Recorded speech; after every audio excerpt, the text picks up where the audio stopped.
What's going on, everybody? How's everybody doing? I am trying to get Kick to work, and I'm not having much luck. I thought I was going to be able to just stream the same way I stream to Twitch, and on my end, I can see that it's been streaming for 2 minutes, but I don't see it on Kick. So that part's not working. I was going to be like, oh, guys, I'm also streaming on Kick now. But apparently not. So we're going to have to do a little bit more testing and research for that. So I'm just going to hit stop on that and let it do its thing.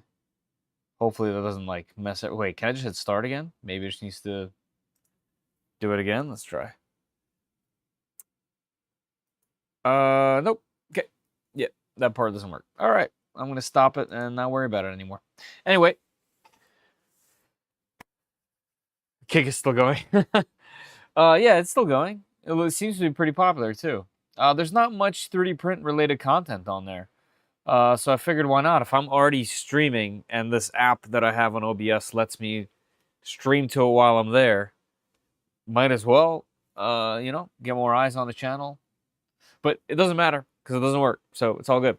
What's going on, everybody? We're going to continue our conversion from a Mark 4S, which is no longer a Mark 4S, just a frame over there, to our Core 1. Really excited. I did a couple things off stream. I'll go over them in a minute. But let's say hi first, right? We got Tin Talon. What's going on? Wick Allen. What's going on? That might be the same person, different platform. Zumi, watching the movie. It's all good. Jeff, Rob, how you doing? Rob's also on both platforms. Oh, no, okay. He just got an icon next to it now, so moved over. Okay, all good. Tulsa, what's happening? Wilmar, exhausted after a long day. California heat wave. Ooh, man. Yeah, same. Hope everyone's doing well. Hey, Quinn, man. Made it to the stream. Yeah, that's right. I'm pretty good. How are you? Thanks for being here, as always. It's probably beating people with 3D printed content over there.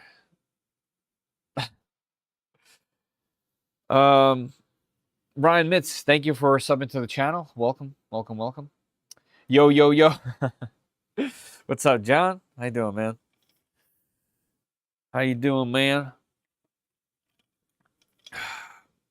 Hey, Benny, long time no stream. Hey, I've been trying to do more than one a week. I've been going about 2 a week, sometimes even 3 a week. So I've been here. Same person, 2 platforms, or is it 1 platform and 2 people? Something like that. That's right. Hey, Will Marr with the 5 gifted memberships. Thank you very much. I appreciate that support, and welcome to the 5 people that have become YouTube members. Really appreciate that, Will. Thank you very much. I'm good today. Good to hear. Every day. Make that every day. Hey, LTX is in here. Kenneth is in here. What's going on? Mark M. Yeah, it's been about that. About 75-ish. Been beautiful. Fake fall. It's perfect. That's very, very kind of you. Thank you.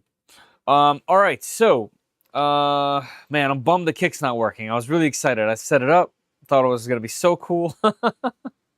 Bummer. If anyone knows if there's some trick to get multiple output working with Kick, let me try one other thing. I think it might be the link part. Hold on, one second. Let's go to settings over here, just so that my my brain can chill out. Yeah, stream URL, authenticator. Right. We got the authenticator app. Boom. Paste in here. Okay, let's grab this again. Maybe I just didn't copy something correct. Modify. No, that link's dead on. All right, let's try this then. No, this one's dead on too. The key link is also on point. Maybe they don't let you stream in 4K. That could be it. Or maybe the encoder has to be something else.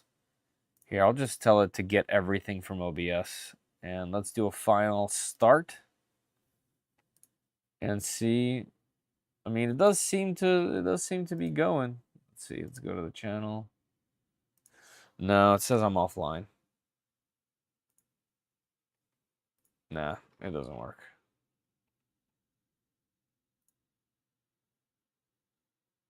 And it looks like it tries, but it just doesn't wanna. All right, I'll hit stop again. Anyway, don't worry about it. All right, so guys, since the last stream, I did a few things. I had like 45 or so minutes, so I decided to just do a couple things without actually streaming. But you guys see,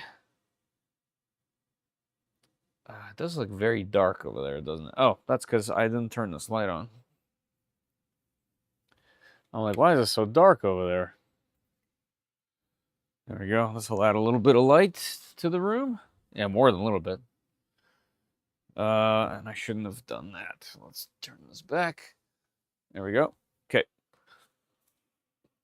Anyway, I did a couple things. One, the thing that was killing me about the build so far was the feet. And thank you for the link for that, by the way. I downloaded these files. I printed them in, what's the matching filament? Polymakers Black, Galaxy Black. It looks perfect. And the feet work absolutely great. You just put in one screw. There's a little recess for the bottom here, so you can still undo these if you really wanted to, undo the frame for some reason.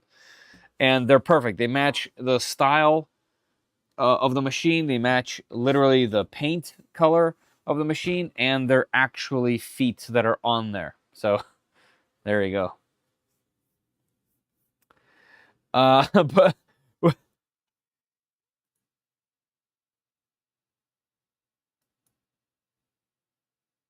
hold on, let me try to read this slowly. Когда рак на горе свистнет. when a, when a when a rock on the hill will whistle. My translation might be a little weak there, but wow, that's very creative, John. Thank you, Wick. Starting to look like a printer, right? The other things that I did was on the back. I just put the wires on that it said. It was only like, you know, the ground wire. I put this up like the screen one got zip tied. Nothing really here. On this side as well, there was one ground wire that you had to put a bolt through, and you put this cover on with two more bolts. So that was super easy. I think that's it. It was just the feet that... Oh, right. Okay, so then we went to the bed. The bed, we just added two wires and bolted them on. Where are we at? Bolted them on right here. That's it. There's a little plastic piece that's sitting, waiting. There's another plastic piece right here. So that was easy, just a wire being added. And then we went to the base of the bed, and we added the LED strip that goes in here. So LED strip got bolted on, and these little things got bolted on. So very straightforward, literally nothing crazy, nothing that you would be like, if you were following along, nothing that would be critical to miss. The instructions were very clear. The only thing that was critical to miss was that I did eat 5 gummy bears. So there's that. Boo-hoo, you guys didn't get to see me eat the 5 gummy bears. I ate them alone, in the dark. So, but now we are here, and this is hilarious. And I'm excited to find that and do that. So I stopped here because I had like 10 minutes left. And I started looking at what I'm doing, and I got here, and I'm like, oh, okay, there's a million pieces. I'm not going to have time. So I saved this for the stream. So today I want to get as far as I could possibly get. And I think I'm going to have to, at that point, box some of this stuff up and put it away.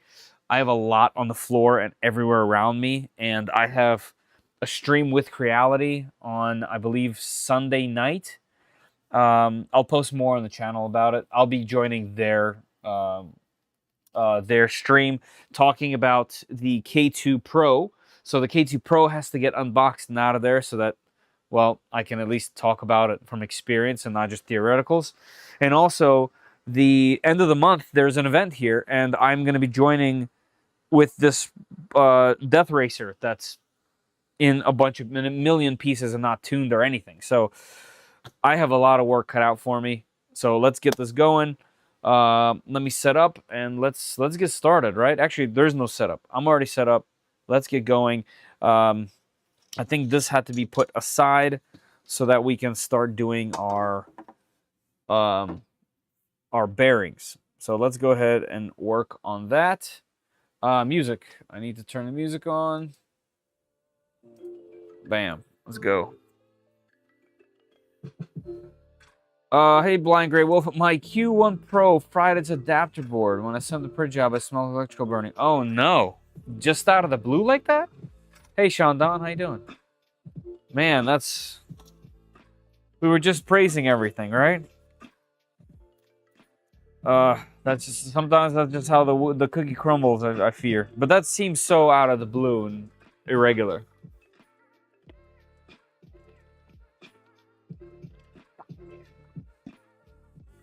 All right, so those bearings I have right here.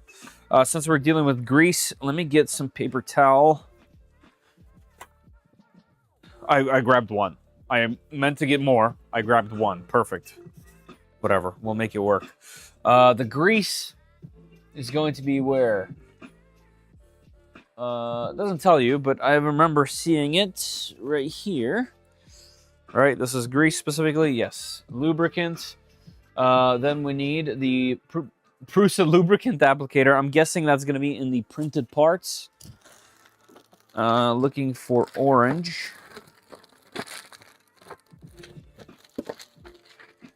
I know we'll be needing these.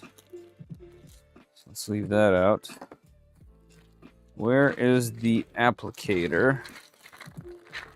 This is the duct. All kinds of wild pieces there.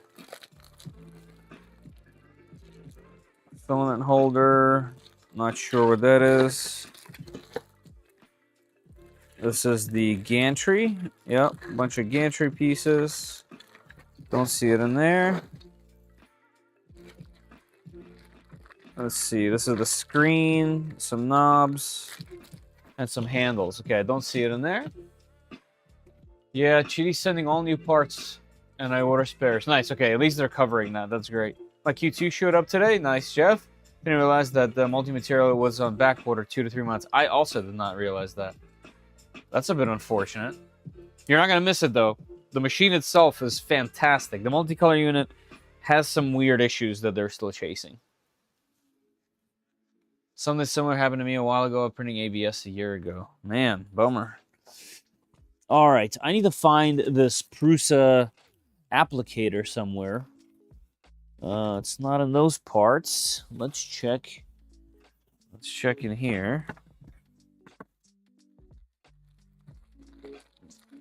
Hello, applicator. Where are you?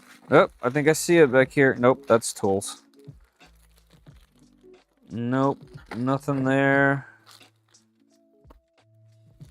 I don't see a Prusa applicator. I'm assuming I had to print it or something. Hinges, corks, Y parts, metal parts. No, I doubt that it's in there.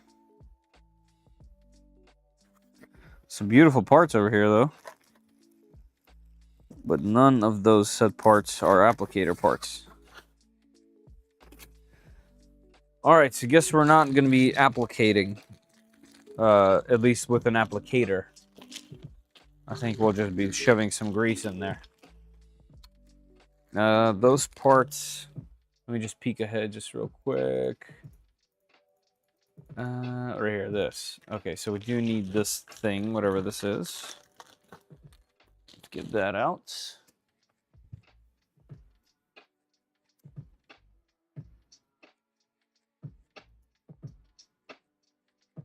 Yeah, I was thinking of high heat. with the heater going inside. Interesting. Look in the comments. Might tell you which box. Oh, comments. Where are the comments? Oh, okay. I didn't even know that was a thing. All right, hold on. Comments. Hey, no applicator included, really? Well, you can use a zip tie. Okay. And so during the preparation, carefully clean the bearings. Okay, nope. Recommend printing one. Good idea. In this case, you don't need to lubricate your bearings. Just know that your printer works. Okay, that's fine. Which bag is it in? Hello. Core 1 fasteners and electronics. I don't think it's in there. Fasteners. I have that here, but I don't have the applicator. But it looks like not everyone has one. That's okay. I will just force the grease in there. It doesn't have to be perfect like that.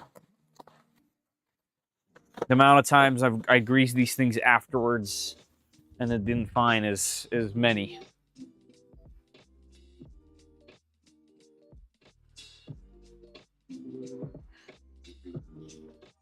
Hey, Reprinted, how you doing? All right, here we go. Okay, that was contents under pressure there. But let's just kind of put a little bit in there where the lines of bearings are, so that when we do put the rod in, that grease will be forced to go into that, and we can always clean up the leftovers. It really doesn't need that much to be great. There we go.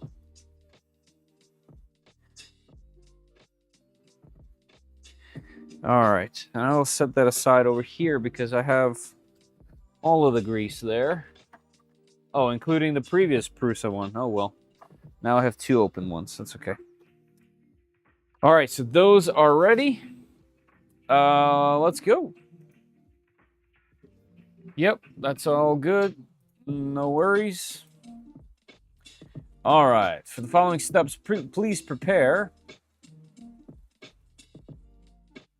All right, I'm going to turn the comments off there for now. 1 core bed mount left and 1 right. And then the bed spacer. We need these 2 lubricated LM8 UUs. M3x10 screws. We need 6 of them by 10s. 1, 2, 3, 4, 5, 6. 6. Okay, here's 6 of them. An M3N nut times 2. I have those set somewhere off to the side, I think.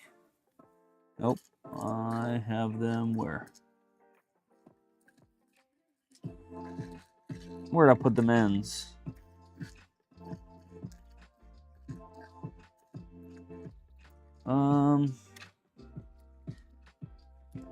I thought I had them here. I guess not. Let's let me take a peek. In the bags.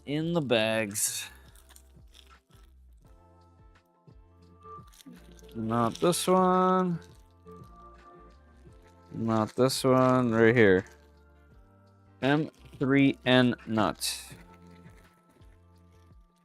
Why is this so loud? Turn this down a little bit. Lordy. Where's Zumi?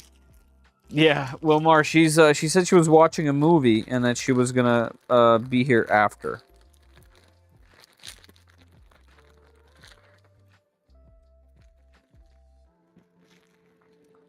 Where'd it go?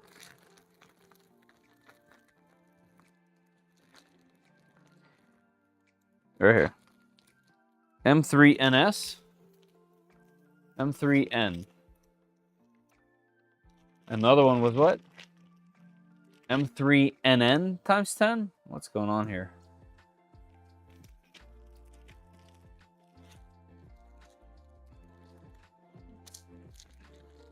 I should have probably kept the packages out. I dumped some of them into here. All right, so these things we need 10. 1, 2, 3, 4, 5, 6, 7, 8, 9, 10, and we have just 2 regular nuts.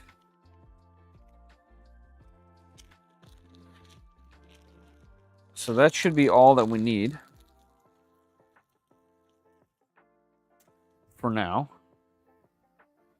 I also have one of these things that helps with those nylon locking nuts. Hey, Nigel. Hey, Petty. How you guys doing? What's happening? All right, let's go next. Place the core 1 bed mount left onto the bearing, ensuring the correct orientation. Okay.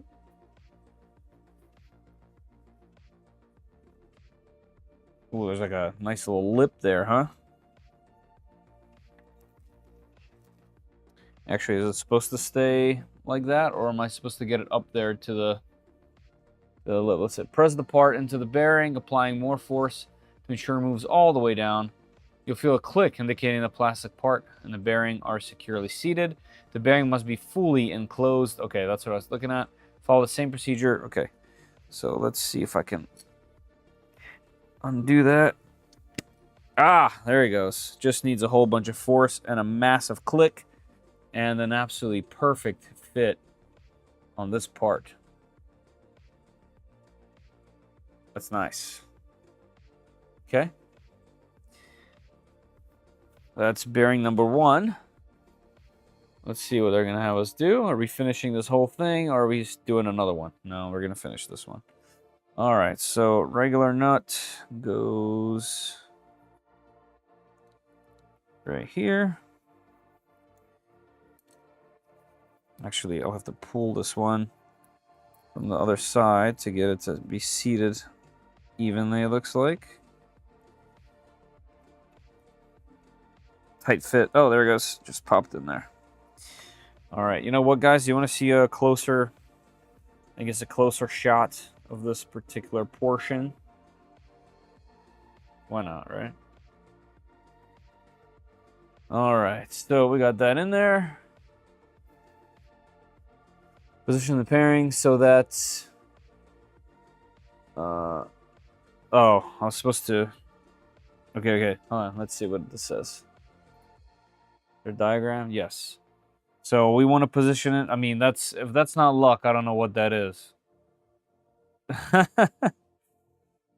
It is positioned that way. That's kind of hilarious. Okay.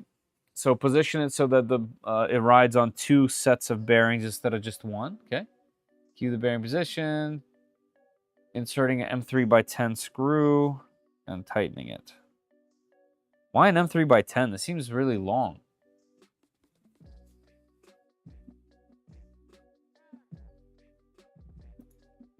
Right? Oh yeah, look at that. It does stick out the other end. Why does this need to be so long? That seems a little bit excessive.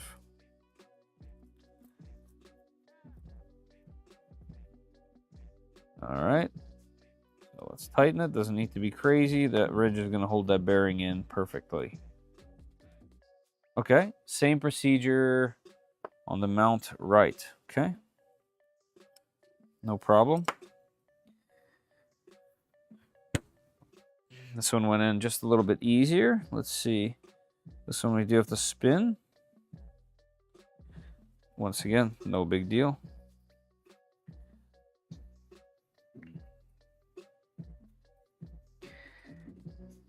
All right, and let's get the second nut in there. That one went right in there.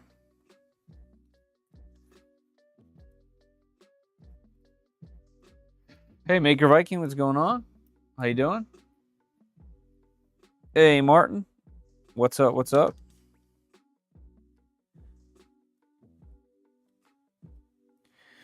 All right. It's plenty grease. What's next? Insert 4 M3N nuts. Really? Nylon nuts go in there, huh? And they go in which direction? Make sure they're inserted completely inside. Okay, I see. So nylon facing upward, actually. Okay.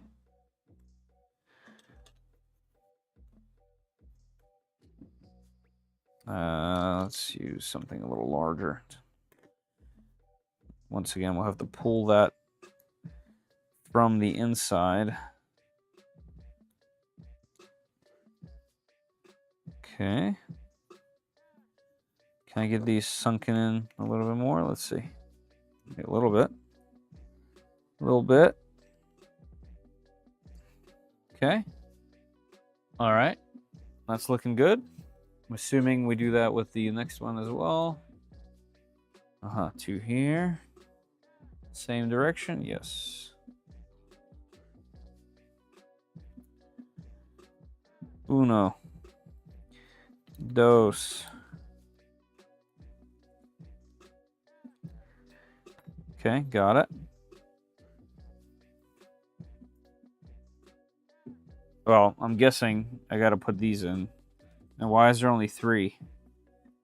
Oh, nope, there's 4. Okay, let me just do it.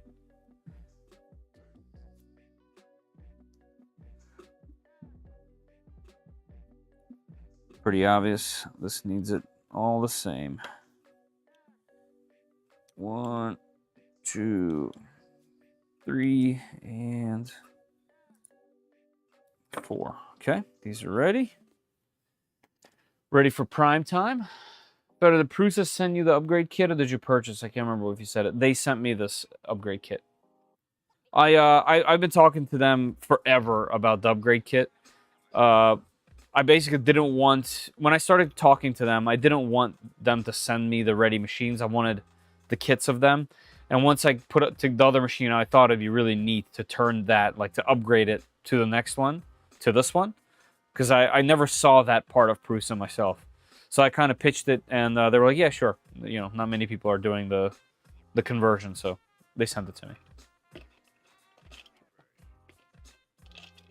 And I'm very happy about it. Thank you, Andre. With a J.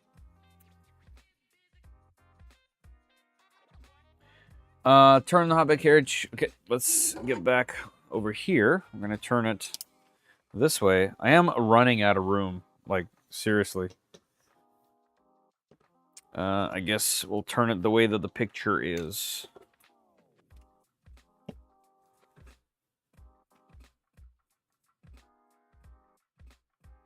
All right.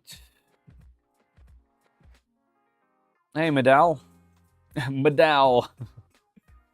Mad Owl. Madal.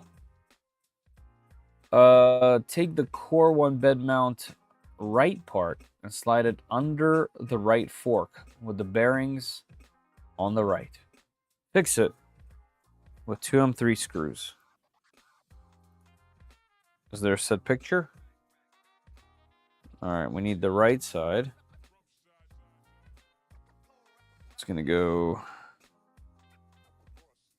like so. Oh, perfect fit. Okay. And let's put the right Allen on here. Hey, Lamberth, what's up?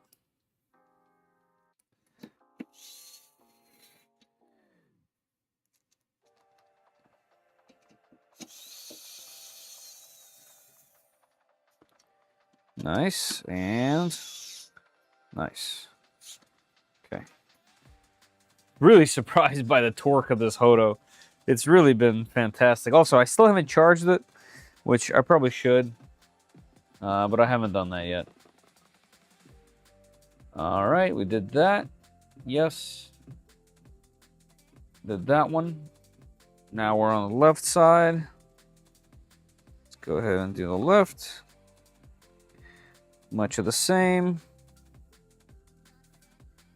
This is a really simple mount. Like, really simple.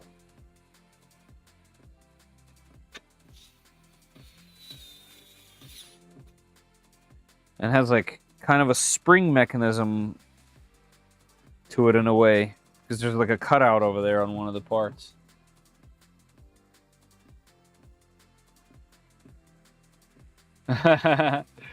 Wacky Wednesday. Which mayhem? I don't know about mayhem. Hopefully there's no... Hey, first of all, hopefully there's no mayhem, Lammerth. I want no mayhem. Alright. Fix it with 2 screws. Okay, we done did that. Alright. We're on to some other part of this. Okay. We need a M3 by 12 BT screw. There may also be labeled M3 12CT. Okay, that's kind of a wild one. Let's see if we can locate that. And I don't think we need this paper towel anymore. Probably will. I'm going to put it on top of my trash can for when I need it, because I know as soon as I put it away, I'm going to immediately need it. M3 by 12CT is what mine is labeled as. Now let's locate that. M3. It's got to be this thing. Yep, M3 by 12CT. Man, the amount of different hardware on this machine is crazy. It would have been amazing to see just like one type of set, you know? Alright, so there's 2 of these, of course. And we only need 1 of them, so we'll put 1 with all my little randoms. Alright. Then...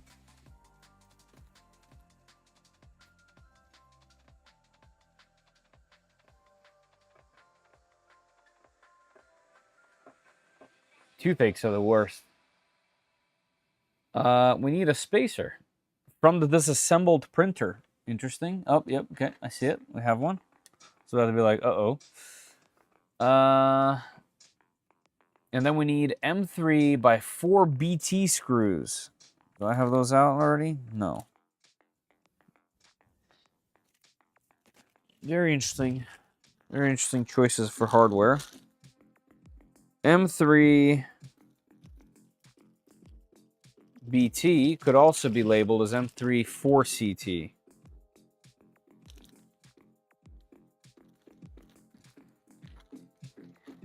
M3 4BT this time.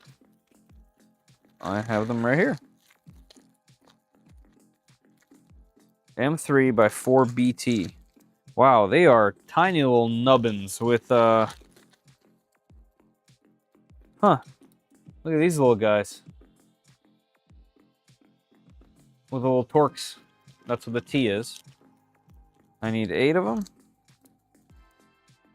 Of course, there's 9 in here, just like last time. So we'll just take 1 out. Put 1 in our little pile of random hardware. Okay, that all goes bye-bye. How about I just lay the hardware here, so I don't have to go in the box anymore.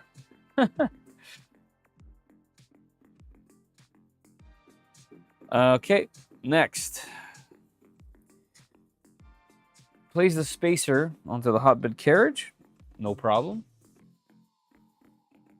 Right off the bat, we're going to be putting the bed on there, huh? Okay.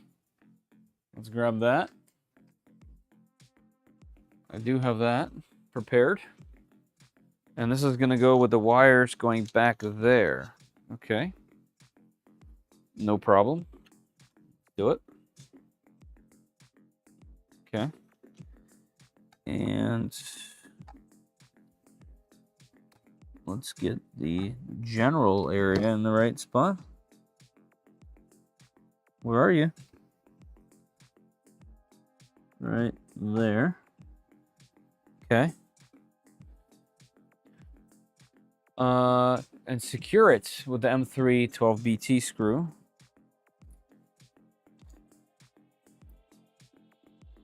We got tape to punch through. Where is that? Let's go ahead and throw that on the Torx setting. Let's see if we nailed it. Can this be screwed down? It can. Wow. First try alignment. Do not fully tighten the screw yet. Okay, no worries. Make sure the hotbed thermistor cable is the thinnest pair. What? Make sure the heat bed thermistor cable, the thinnest pair, is routed alongside the heat bed power cables. Do not route it around or across any expansion joints. Oh, like this. Yeah, no problem. That's correct. That one is fine. I actually have it inside of this with that little plug. I don't know if I should or not, but I guess we're fine. We're gonna find out. There's also the LED cable now, and I wonder if that has to go through that hole and then up like in there. But we'll find out in a second. Okay, we did that. Now we're out. Sure, ensure the correct orientation of the part. Sure. Insert the M3 or BT screws into the holes of the hotbed. Do not fully tighten the screws yet. Let me just make sure that that cable is not touching. No, it's in between everything. We're good there. Okay, and we didn't need that thing. So we're just gonna insert the screws and start to align this thing. Man, this bed really does get placed on here in a really, really rigid way. Obviously, that's a good thing.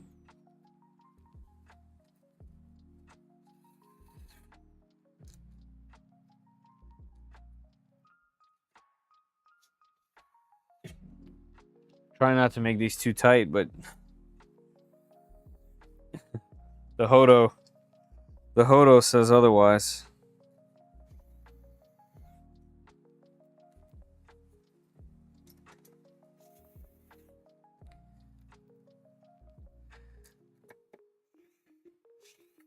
Yeah, the Hodo don't care none.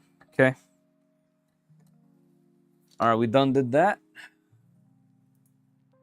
Important. Heat bed must be tightened in a specific order. Repeat the sequence multiple times to ensure the final tightening after at least 2 rounds. Okay, so there you go. That's why you don't do what I just did. All right, so we will just undo it slightly and do it in the order that they tell us to.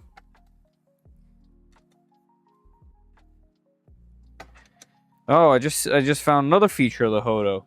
That's what this little nubbin is for. So this little nub helps you get the torque you need when you're using it manually. That's kind of nice. All right, so first we are torquing the center screw. All right, then the 4 edges. Okay, so 1, 2, 3, and 4. And now last 4 screws in the corners. Okay, 1, 2, 3, and 4. Okay, cool.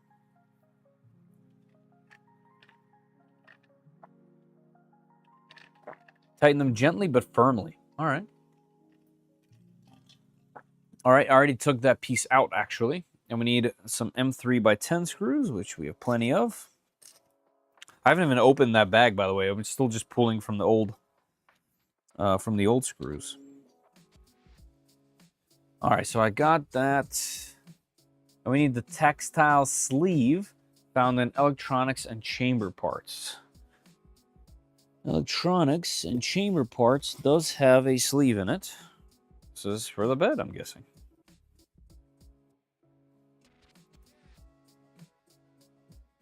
$520 mils, huh? Let's see, how many inches we got? 15, 16, 17, 18, 19, 20, 21 inches. 21 inches in, oops, in millimeters is, whoops. 21 inches in millimeters is 533. I'm guessing this has got to be it. Just a little bit longer. We'll find out. Oh, we are pulling that cable through. Okay, that's how I guessed that. That just seemed logical. All right, let's pull that through. Crazy that's designed in a way that like they thought about that to the point of making a cutout right there.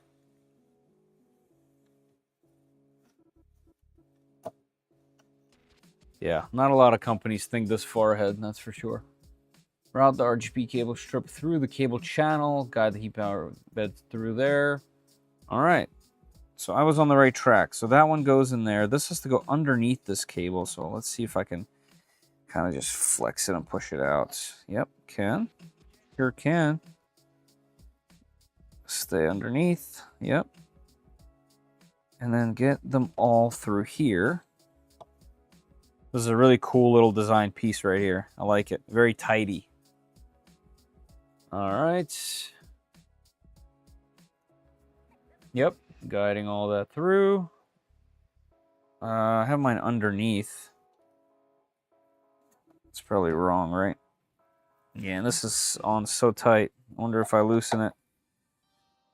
Will it loosen?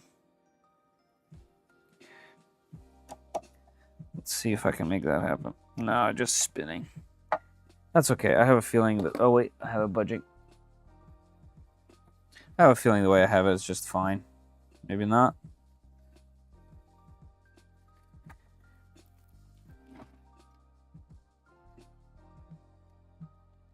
We'll make it work. There we go. There we go. We're gonna make that work. Right there. Alright. Oh, we gotta sleeve it.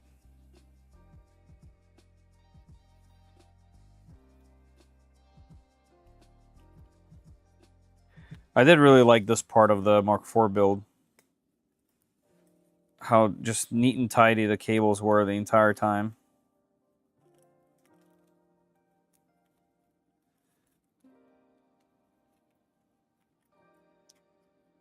Come on. Come on, get on there. There we go. All right, and we get to slide that in here so it locks this thing in place. Just like that. Very nice. Attach the core 1 bed cable cover.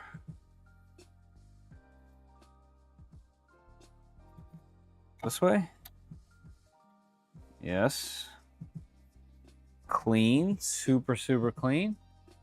It's in place. It's inside the cover. Here the top cover with 2 M/10s.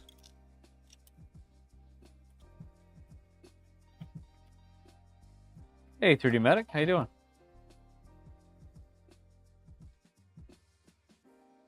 Don't over tighten nothing. Beautiful. This looks nice. This is looking real nice. All right, let's just sleeve the rest of this, right?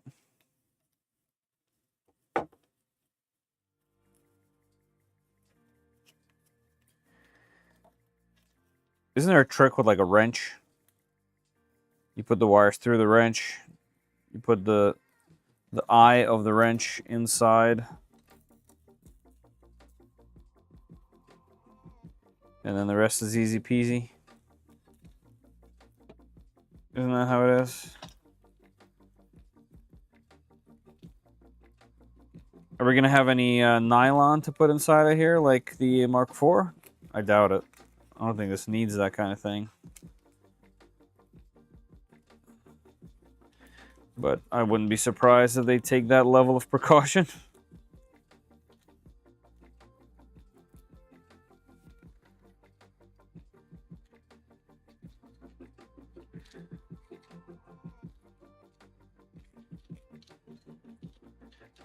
All right, perfect. That looks... These are definitely the best cable ties.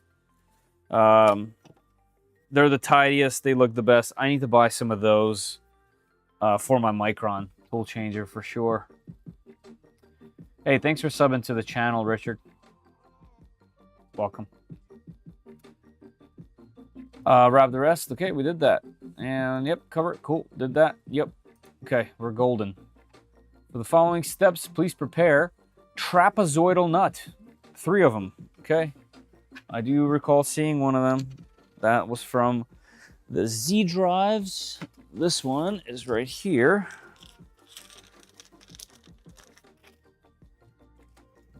Okay.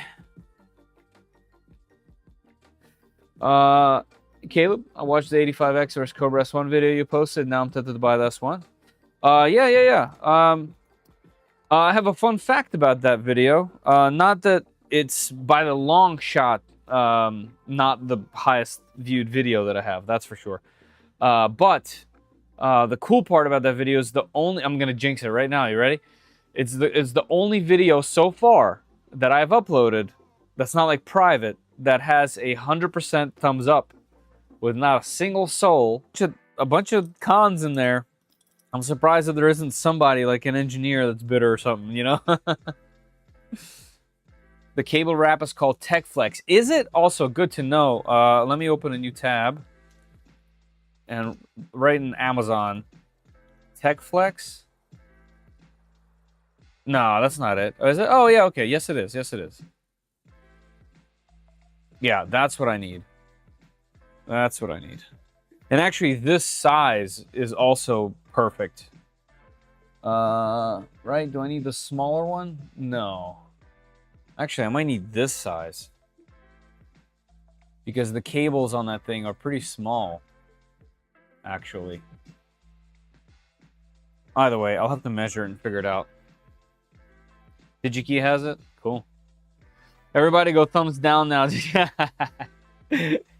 See, I knew it, but at least it's on the record right now with like a timestamp of when I said it, so, you know. Well, that's pretty funny. All right, we need M3 by 18, which I actually have. Do I have 6 of them? I do.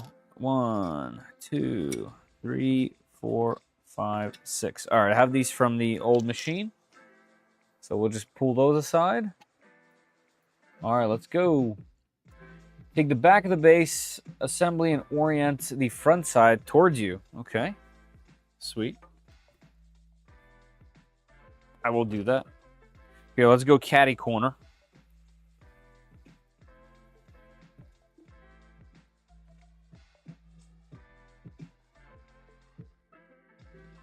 Whoa, easy camera, easy. All right, we'll do it like that. Place the core 1 bed spacer rear onto the rear motor screw heads, making sure that it sits in place.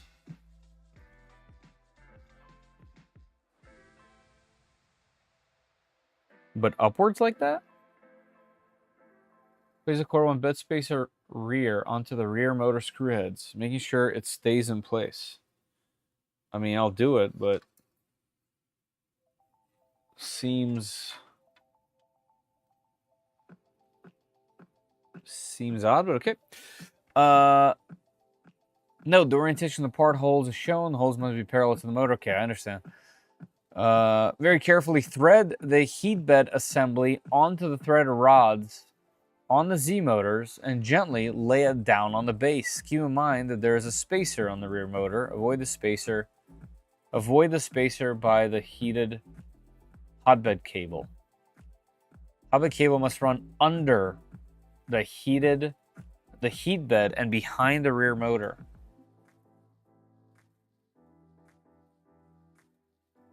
Okay. The visual helps. Let's give these front ones, and that just falls in place. Okay. All right, give me this cable. Let's pull it a little bit so that we can lay right on that spacer. I think we're on it. Can't tell. We'll see that later. All right, we're getting closer. Ensure the hotbed assembly is seated correctly. All the threaded rods pass through the correct holes. They do. Double check that the hotbed cable bundle runs properly. It must go under the heat bed assembly and behind. Oh, it said behind, and I specifically put it in the front like a big dummy. Behind.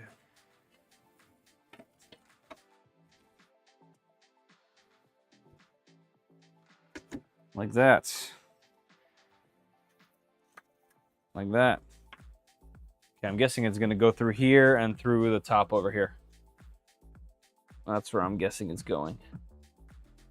Okay, manually thread the trapezoidal nut onto the rear Z motor. All the way down until it seats into the hotbed carriage. Heat bed. I love the way that these feel on the rods. They're self-lubricating, which I didn't know. So unlike the brass, what are they? Copper? Are they brass? I think they're brass. These work a little bit better. They are made of Durlin.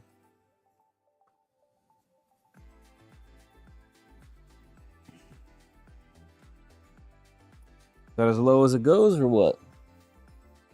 What are we bottoming out on? Bottoming out on something.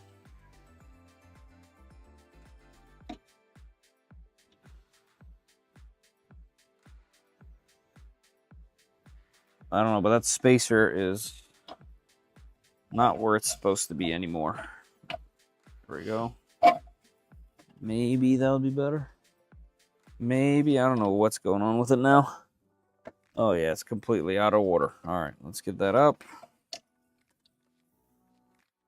We got our intro song playing for some reason.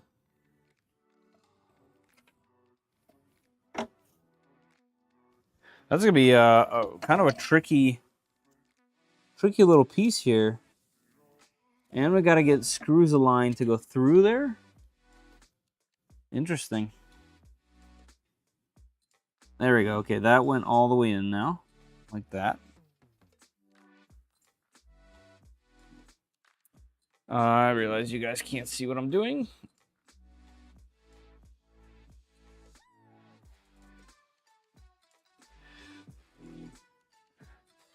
For the engineer's joke. Nice. Now you have 69 legs. Hey, nice.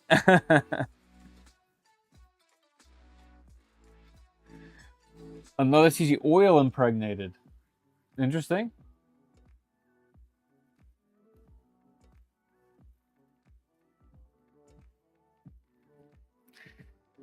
I think someone just asked me on a YouTube comment if I print useful things with my 3D printer.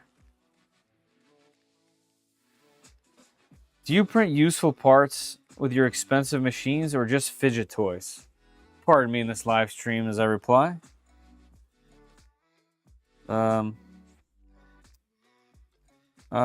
Join us for a live stream. I'm on one right now, replying to you.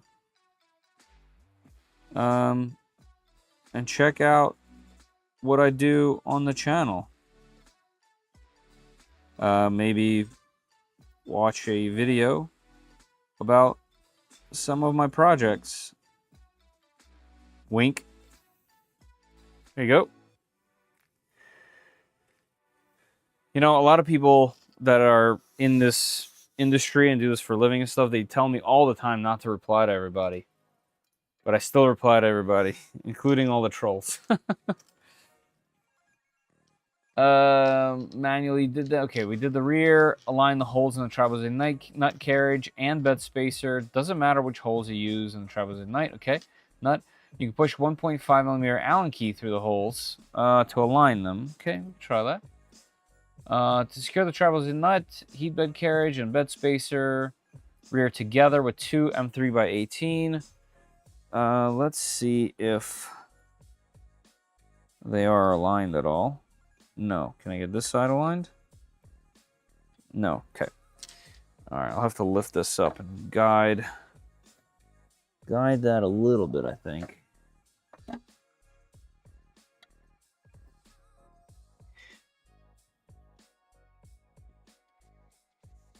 definitely a tricky thing to do. Wish it was like a better way to put that spacer on there. Okay, that's good. And that's okay as well.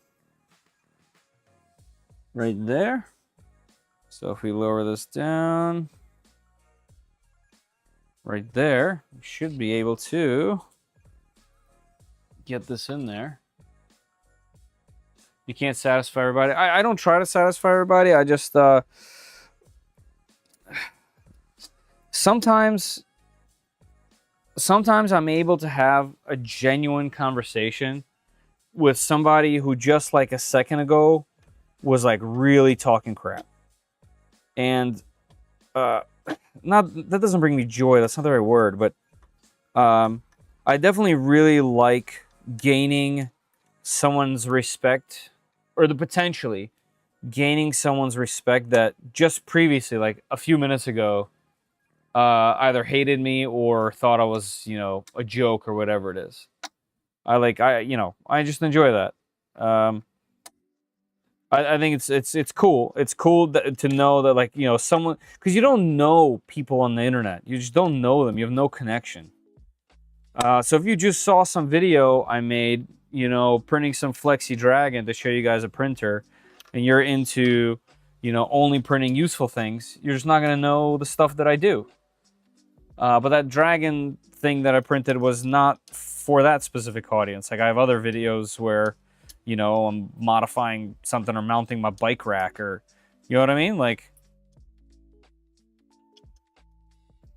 so I always reply, because, and there's been so many times where someone who was just blatantly hating on me, through a simple conversation, through comments, has even subscribed to the channel, or ended up joining the Discord. And I really like that. I think that part is, you know, we're all human, you know? We're all human. This thing just keeps on threading, and that makes me really nervous. I know that nylon nut wasn't seated all the way in, so I know it has some room to go up. I just hope I didn't strip it. Is there any way to check? I guess I can check when this thing is able to lift some. But yeah, this thing just spins. I'll find out later. Quick, print mini scissor jack. Right. Hey, Scott. Everyone in chat, it looks like a 34-inch ultra-wide monitor.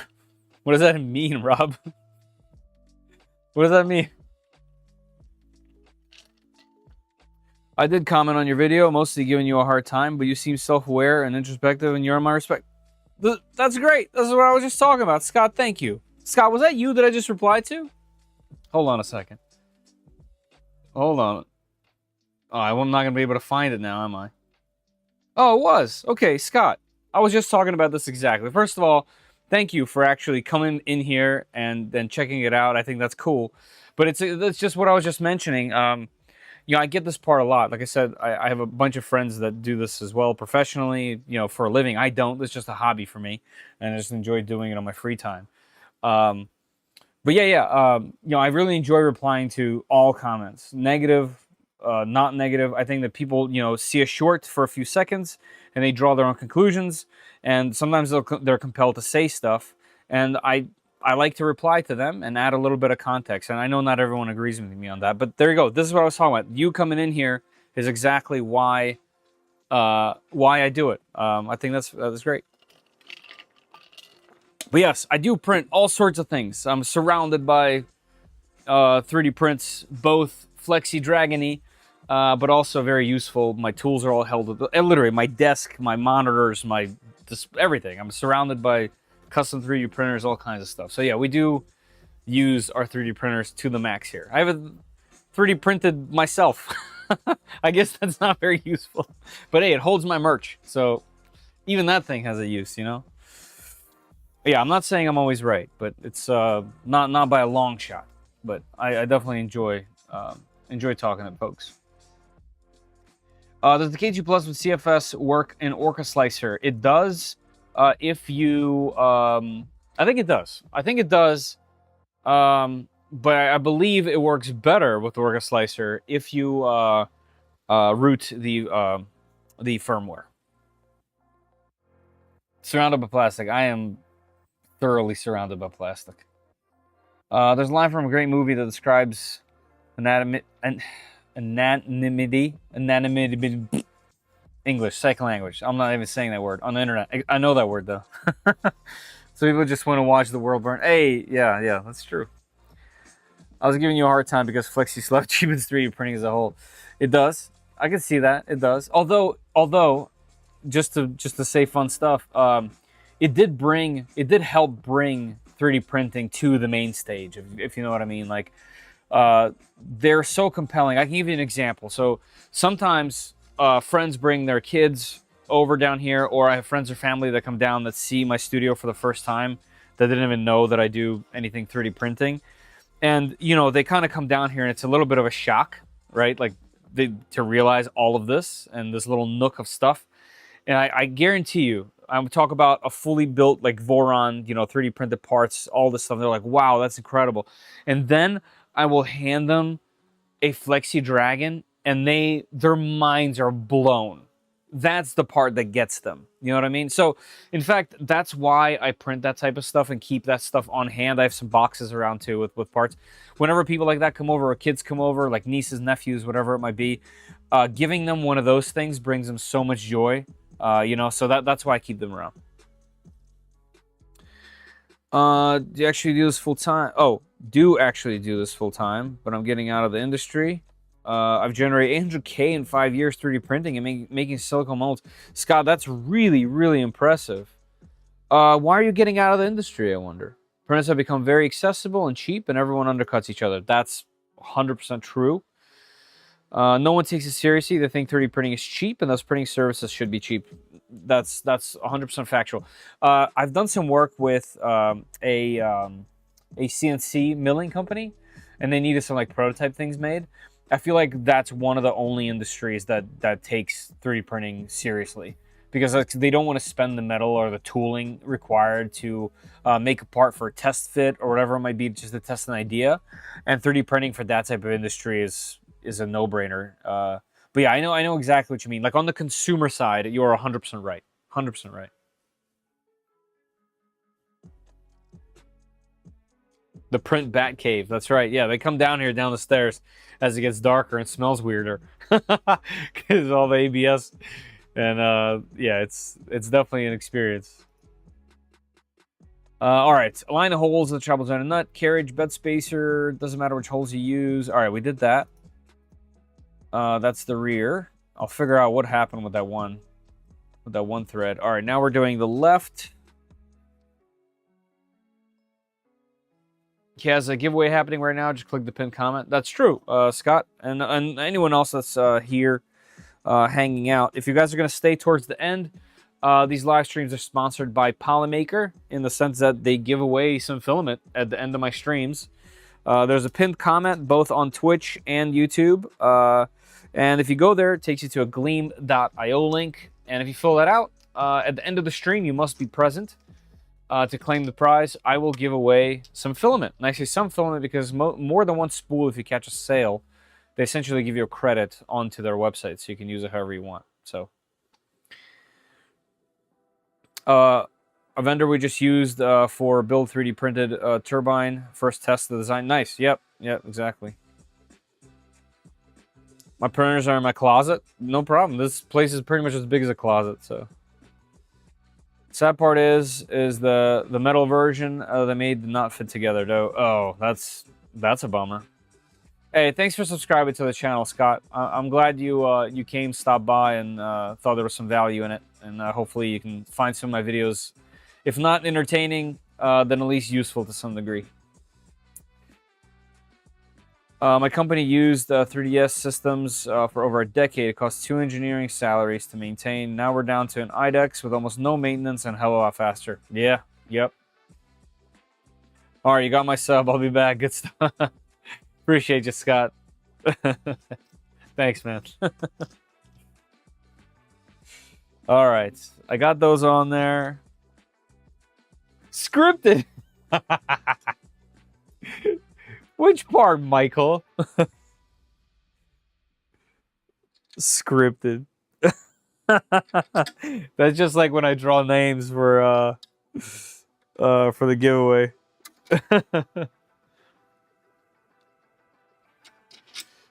Lubricates you plus and CFS next year when I chop the sides out. That's right. Got to make room. Got to make room for that new. All right, this one also spins quite a lot, but that's because that nut was just all the way down. Okay, so maybe that one just spins a lot because I just need to keep bringing that nut all the way up. All right, let's see. Let's see what happens if I just spin it more. Spinning. It's getting tighter. Okay. Yep. There it is. Okay, so that was just all the way down there. Interesting. This too? No, that one's tight.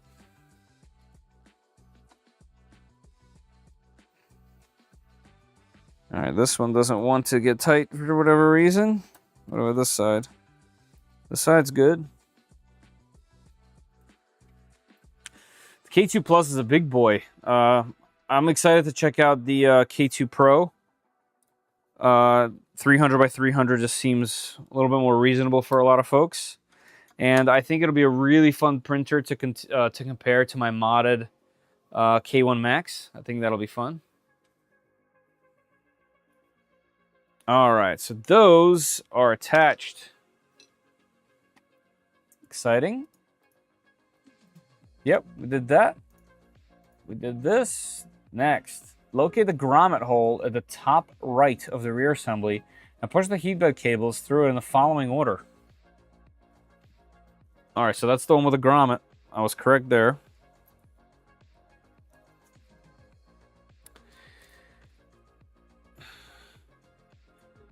All right. See, you guys thought I was crazy for replying to the person live. And we made a friend out of it. Oh, we're going this one.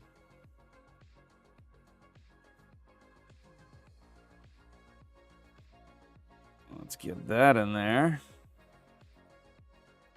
Okay. Then route the thermistor cable through. Okay. So everything with the big plugs first. Okay, got that through. And then these cables, let's just do them one at a time. We got the ground. We got the power. I do see a spot for a zip tie.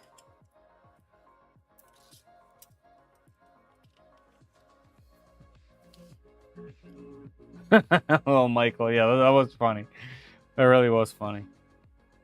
Finally, both power cables through the hole. Okay, gotcha. Yep, sure. Push the hot bed cables through the textile sleeve through the grommet hole. No more than 1 centimeter.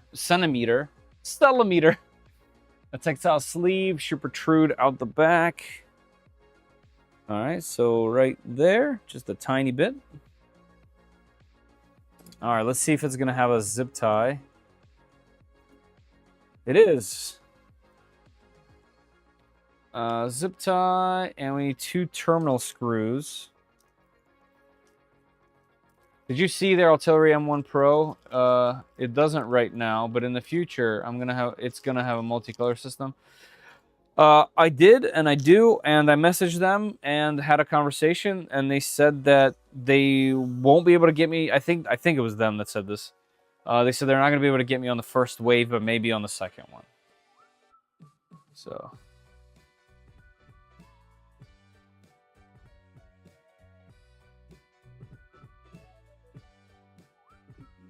Someone's just said something in the comment about PETG. I'll have to catch up on that later. All right, so we're going to do it from the inside. All right. Guide this way. And down.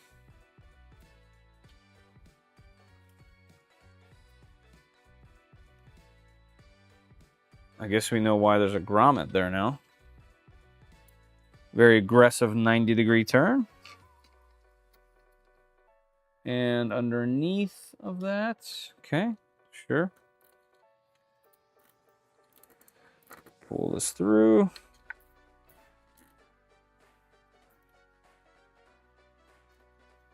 Just like that.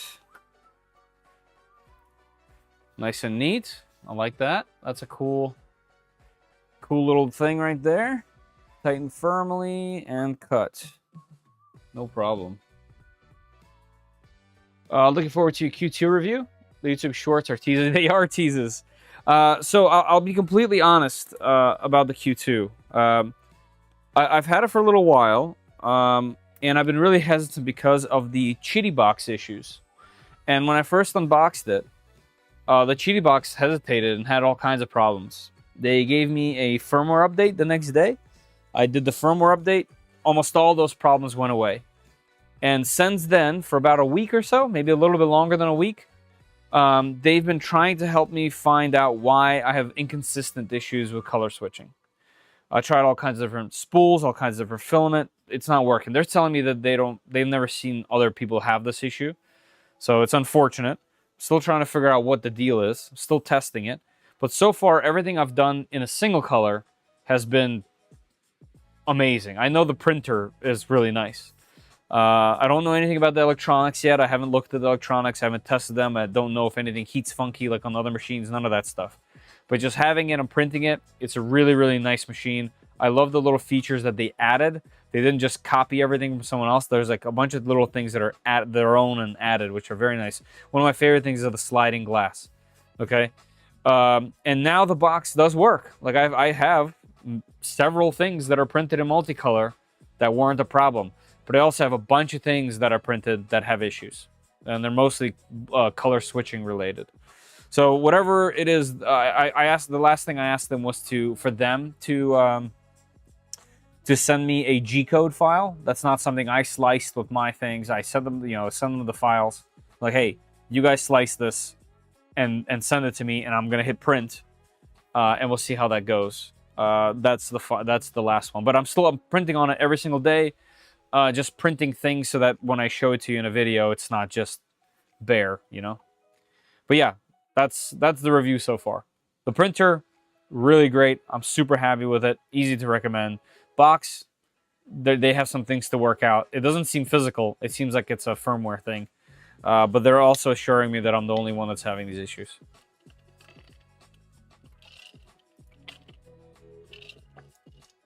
And that's just good old honest truth.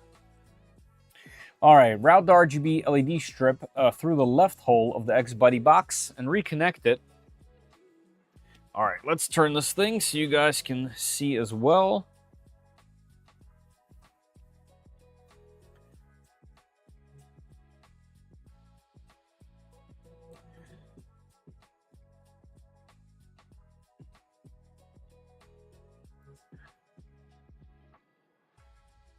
My old girlfriend used to tell me I'm the only one too. Oh my God, I almost fell over. I had vertigo from that. My God. That's good. That's ridiculous, dude. All right, that's gonna go in through here and plug in this way, huh? Bonk. Okay, we got that in there. Guessing there's gonna be some kind of wire management situation over here in a second. Connected to the first slot, got it. Guide the heat bed power cables along with the thermistor through the left hole, leaving the cables hanging freely for now. All right, what about the thermistor though? Oh, that's in there too? All right, so just all of them are routing in there and hanging freely for now. All right, thermistor and power cables. Where the power cables gotta go? Oh, right there. Okay, I see. Should be plenty of space for them. All right. Move that to the side for now. Good joke. I liked it. Ensure that none of the heat bed cables run over the zip ties. They must be guided underneath.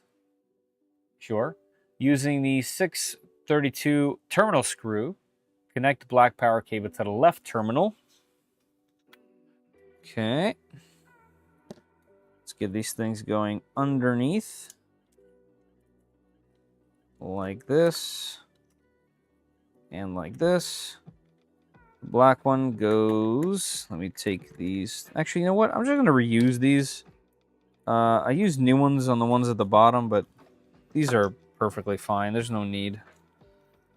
They just assumed that I removed them from the board completely.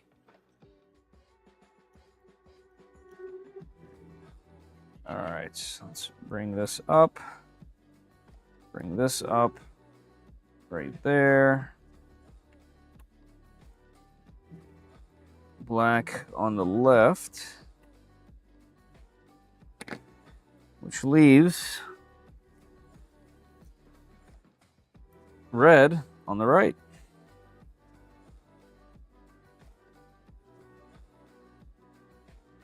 There we go. Cool beans.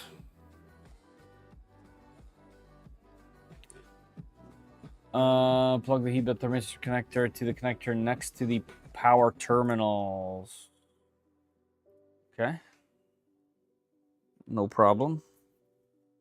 A little bit of extra cable for this one.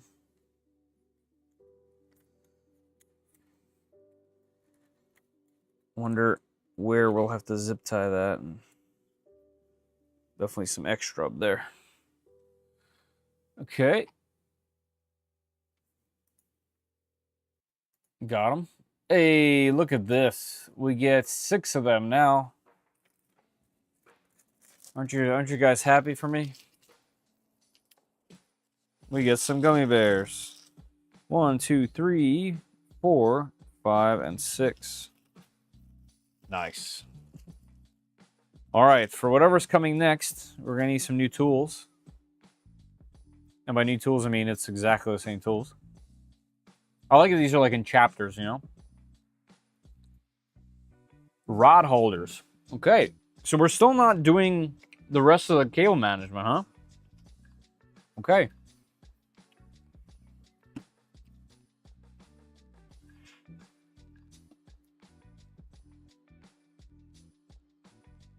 The new berry ones are pretty good. Ooh. All right, so we need the rod holder left and the rod holder right from Core XY parts and hinges. This is this new box. We haven't gotten parts out of here yet. Look at that. So we need this beautiful, beautiful machined and anodized part. This one. Oh, beauty. Look at this little beauty. Bada bing, bada boom. Okay. Rest goes down now. Then we need M3x10, 6 of them. We still have a million of them. 1, 2, 3, 4, 5, and 6. Okay. M3x6. We have a million of these as well. 1, 2, 3, 4, 5, and 6. Let's get that guy out of there. We got a button head in there. 1, 2, 3, 4, 5, 6. Okay, got those. Core XY plate found in the metal parts 1 to 3. Oh, that's this guy. Oh, is this the top? Are we going to close this or something? Is it that time?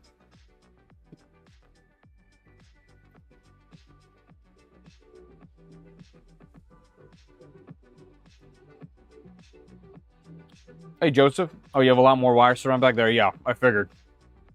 Got a lot more cables coming. All right.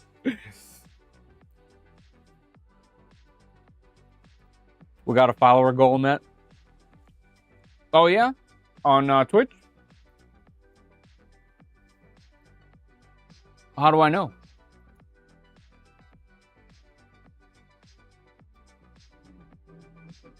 How do I don't know. Time to up your goal? The fact that I even had a goal. All right, I'll check that out a little later. Cool. Let's see how many of you guys are signed up for the filming giveaway. Oh, whoops. I have the wrong link. Let me grab the correct link.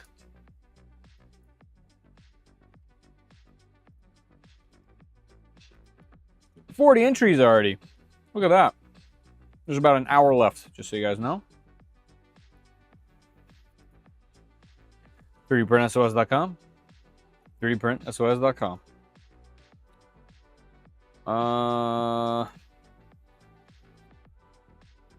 Any thoughts of getting the MMU for the new Mark IV Core 1? I would absolutely love to. I know they're about to like integrate it in some way, shape, or form a little bit better.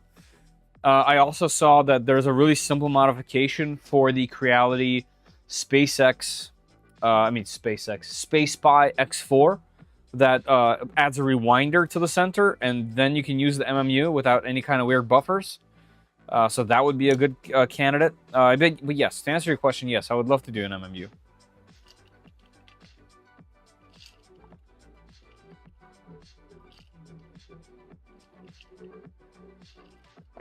When someone tells me to up my standards, I tell them, up yours. That's good. Man, you guys are on point today, huh? All right, let's go. Insert. Insert, did not tighten completely. Oops. Insert an M10. M3 by M10. M3 by M10. It's boiling over rates.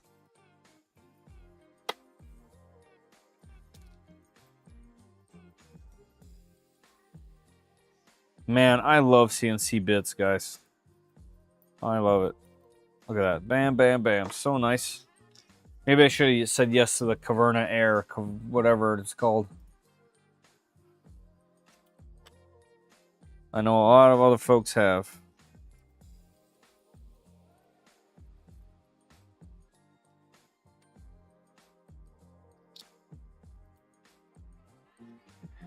Bada bing, bada boom. I would like to see more about the index for the Core 1. Yeah, you and me both, Joseph. You and me both, buddy.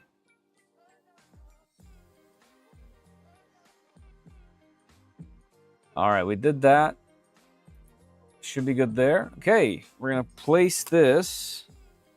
I don't have room for this. Let's move our printer back some.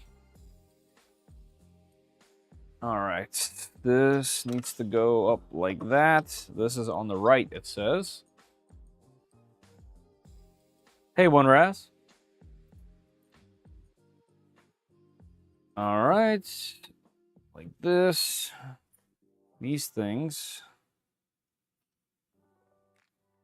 That's the second time the opener song has played. Well, at least we know it's totally random. Out of hundreds of songs. All right, we got that on that side, this on that side. Good.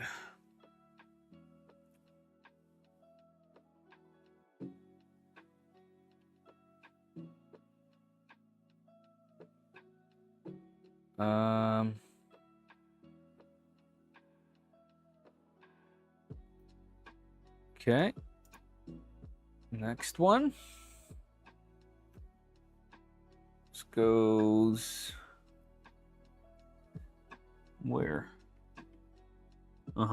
Okay. Right there. Secure it with two M3 by 6 screws.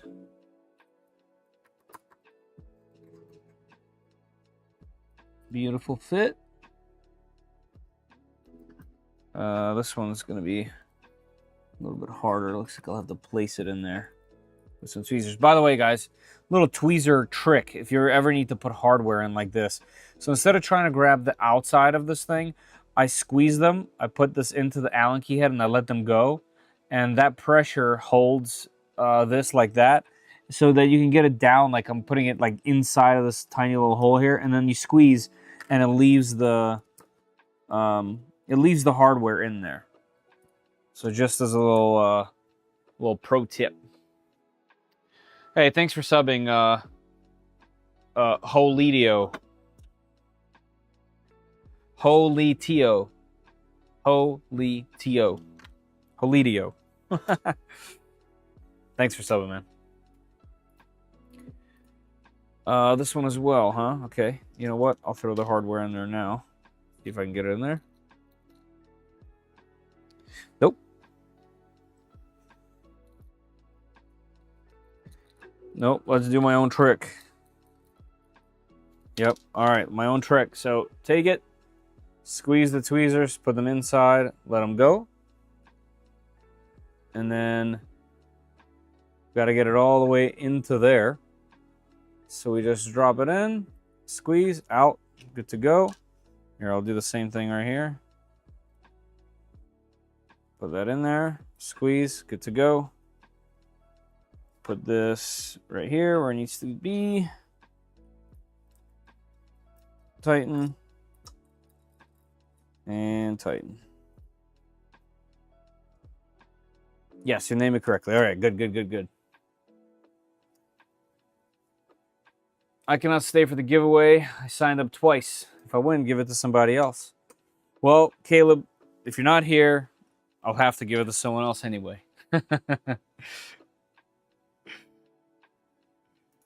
But I appreciate you either way, even if you're going to leave early.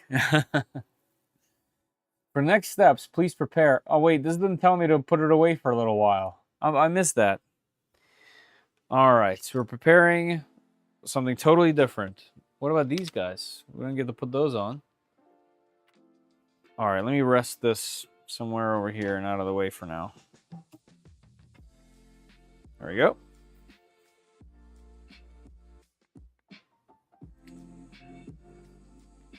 Okay, so we need the linear holder left and the linear holder right, found in metal parts. Okay, I have those sitting right here waiting. Okay. LM10U linear bearings, 2 of them, found in Core XY parts and hinges. All right, that's this case. We got, oh, this is even more beautiful. Look at that CNC bit right there. She purty. And another, yep, okay.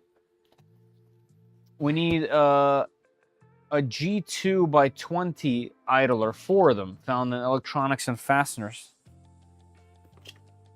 Electronics and fasteners, there is a ton of them. We just need 4. Okay, they're in their own little bag. Here is 4 of them.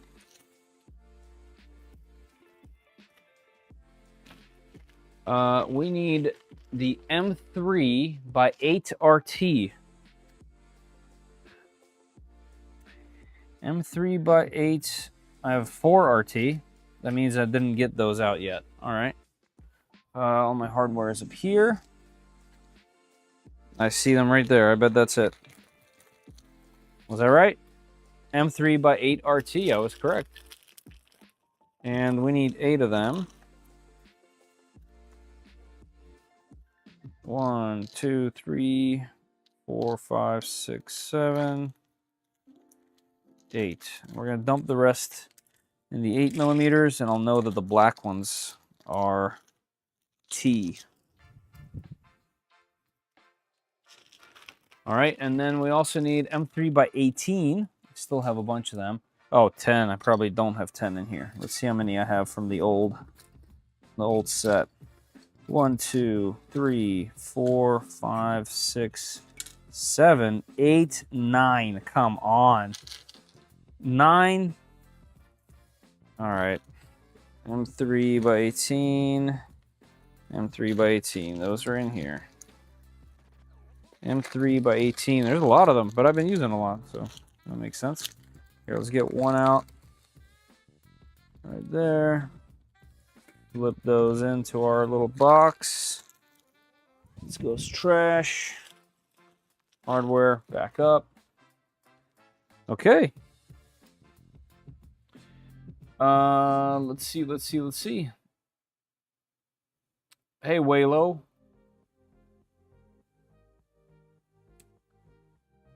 Waloze.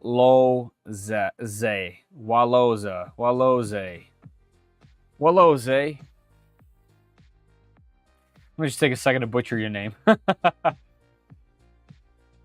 welcome. XY carriage times 2, found the printed parts carriage. Okay, so printed parts. Let's go. Those look like that. Oh, they in here?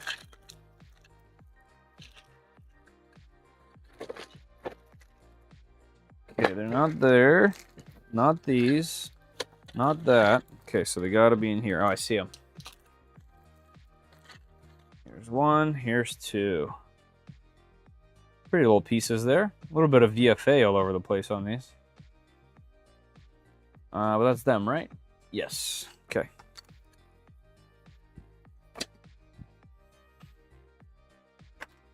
All right, let's get that going. Also, I'm gonna go back real quick because I do have missing hardware from here. So look, we installed that, then we did this, and then we just put those two on and not the other two. So I still have 2 pieces of hardware and the other 2 just sitting there. I'm guessing they're gonna come together now. Okay, we did that. We got the hardware. All right, here we go. So take one of the XY carriages oriented as shown. Okay, just like this. Insert the GT20 idler. Okay.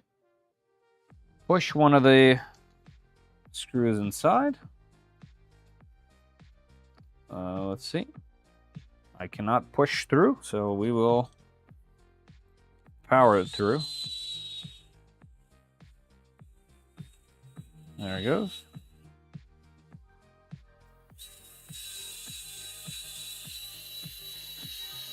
And bada bing, bada boom. All right. That's in there. Very smooth bearing. All right. Turn the part upside down. Insert the other one. Okay, and do the same thing from this side. This is going to be a nice, strong little part here. Just make sure that's centered and doesn't get pressed. There it goes. And we'll wait for it to come out on this side. Right there. Bada bing, bada boom. And, okay. Super smooth, super smooth.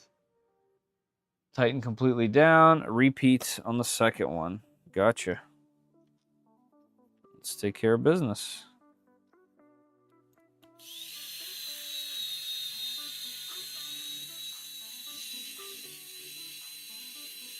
Do these by hand, they will strip. Oh. I'm just shooting them in there. Full send. I appreciate the warning though. Really, I do.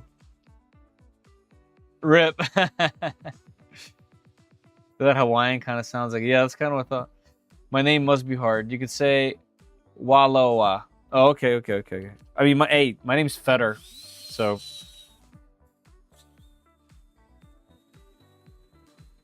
Not a lot of people get that correct either. Seems like the tolerances on this are great. They have to be threaded like on both sides. If this was like something that went all the way through and this was the only place it threaded, that would strip. But mine needed to be threaded on this side too. So All right, we did that. What's next? What's next? Prepare the left position in like as in the picture. Okay, like that. Attach these with 3 of the big boys. Interesting. Why such long hardware?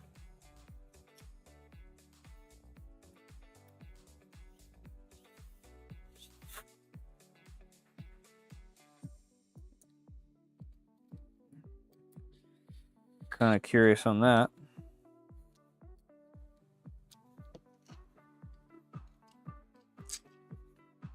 I guess that's just to keep this part strong, because now this part has so much hardware through it. You know, interesting. Okay, that's all the way through. Nice and neat. Good looking little piece. They really chose a great paint for this.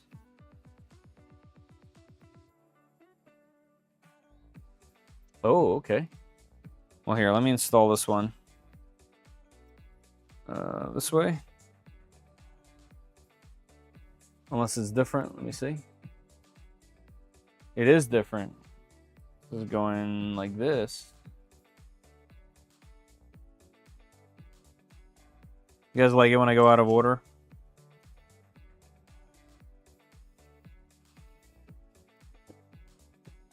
I'm assuming no.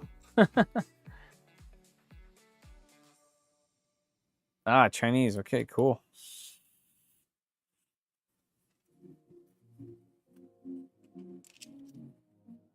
That's not what she said.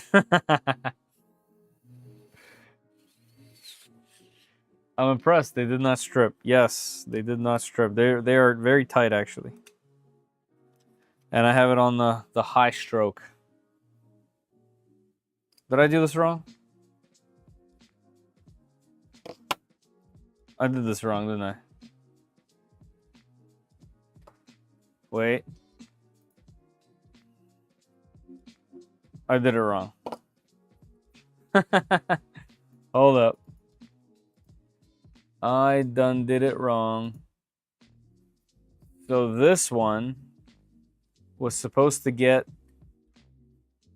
this piece on this side. Oh, I did this wrong. Duh. Read the instructions, my friend. You guys are supposed to warn me about this kind of stuff. Okay, hold on. This one is correct, though. So this is the left one. Right? Like, that's the way it's supposed to be. And then we are gonna put this beautiful metal piece on here with the Torx.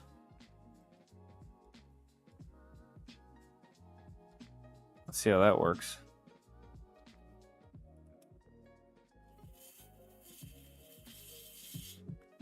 Let's go loose first.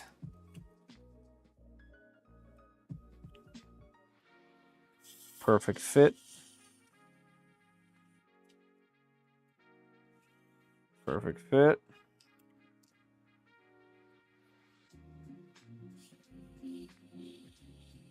Wait, I'm doing it wrong again. What's going on with me?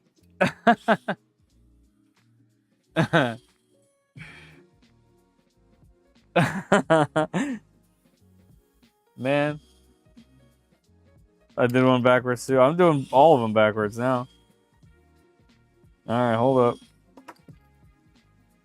Alright, how about I look first before doing?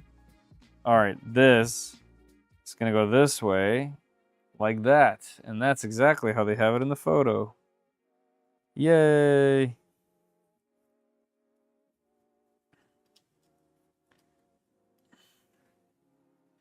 Forget Feder. He messes everything up. You know, I gotta keep it real. You guys don't see this, all this polish. I mean, all this stuff in the videos. It's all polished, right? It's groomed. The live shows give you the real experience.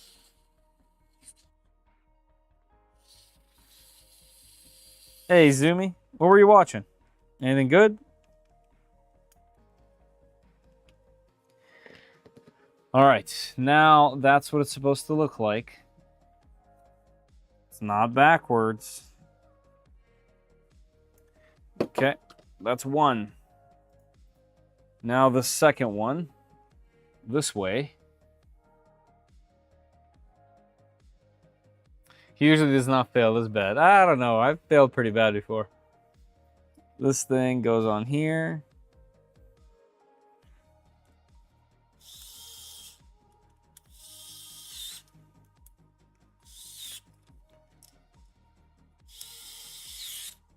Okay. And this one, if I flip this over, this goes on this side. Aha.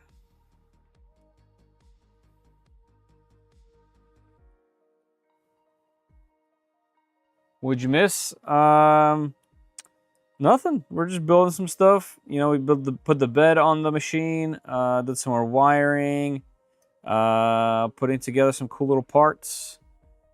We had a guy that commented on one of my shorts asking me if I printed anything serious before, because all he sees is flexy dragons and stuff. And I replied to him immediately on the live stream saying, hey, I'm in a live stream right now. Come in and look for yourself. Or, you know, watch some videos on the channel, that type of thing. And he came in, he chatted a bit, and then became a subscriber to the YouTube channel. So that was kind of fun.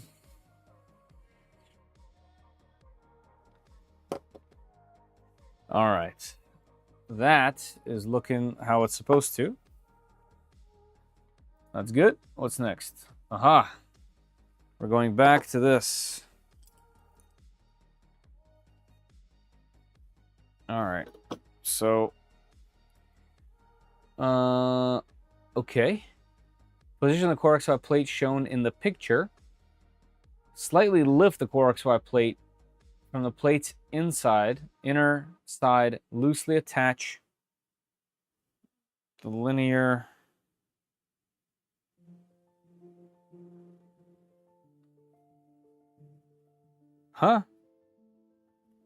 like this here, and like this here. Okay, we can do that.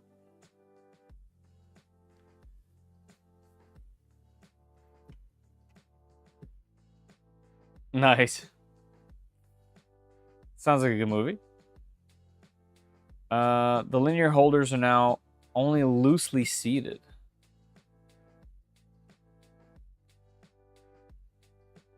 Okay, seems a little odd, but okay. The printer requires different smooth rod sizes. Ensure you have the correct ones. Smooth rod 330 by 8, 2 of them. Smooth rod 325 by 10, 2 of them, originally from the Z-axis, are needed for the following steps. All right, I have those rods over there. Also prep M3 by 6 screws, 4 of them. M3 by 6, 4 of them. Okay, 1, 2, 3, and 4. What about the 2 that I still have left over here from one of the other? I see you got feet installed. Oh, yes. I did that off stream. I printed them matching the machine, and they mounted up perfectly. And now there's actual, like, attached rubber feet. And they look really nice. And they make the printer feel nice and solid. All right, we got our rods. Um, 330 and 325. Yep, I see that. Okay, that's correct. 330 are the skinnies. Slide both rod holders onto the 10mm smooth rods. Line up the ends of the rods with the holders. Push both 10mm smooth rods through the LM10 UU bearings. Okay. Make sure the screws on the rear rods are pointing out of the frame. They are. They are. Oh, now these. Where is this step? Is this step missing? This step. Oh, hold on. My bad. My bad. It's this. Okay, so we get one of these, pointing this to the right. Like that. Let me tighten it. Just a little bit. This one pointing to the inside. Like this. Okay, I got those. Slide this one on the left side through here. Of course, there's lots of grease. And into the holder right there. Right there. Okay, perfect. And now this one through here. Definitely preloaded with grease, which is really nice. Don't have to worry about that. Let's get that in there. Perfect fit. The screws like line up immediately. Very nice. Line them up. Sure. Line these up and tighten. All right, we did that. And we get to put some hardware in.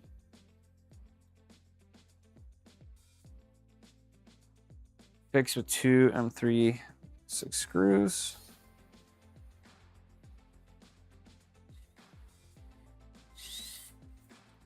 What the? Right there.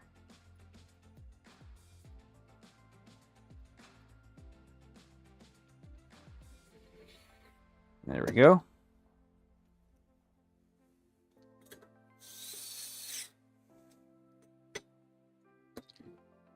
And let's get 2 more. Let's go on this side.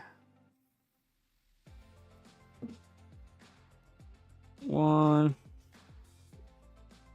2. I'll tighten this now. 1, 2. And I'm assuming I can now tighten this top. Let's see. Yep, did that. Yep, now we're tightening just this one.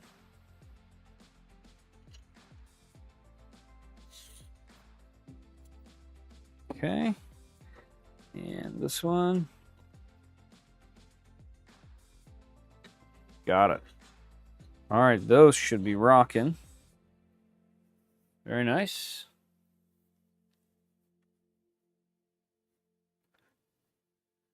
Broke down, glad I did. Nice. I gotta check it out. Sisu? How do you say that? Focus on the front right holder. Okay, did that. We did that. Okay, we get more parts out. Let's go. So we need the XY motor mount left and right from the printed parts package.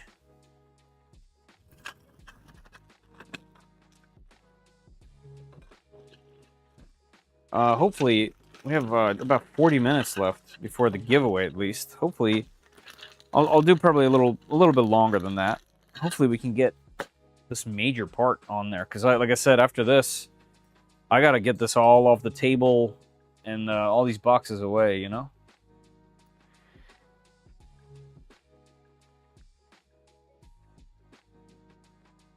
Yo, your channel was amazing and cool, but was missing something that needed to be amended, which can lead to another thing if you open to talk about it. Here's my Discord.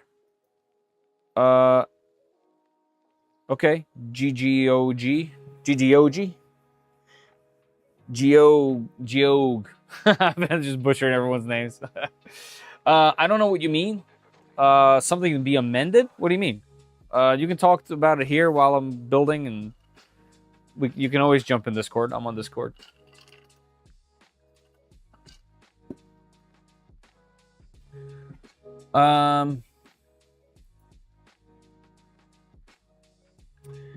All right, assembly multi-tool, we got that. M3 by 30.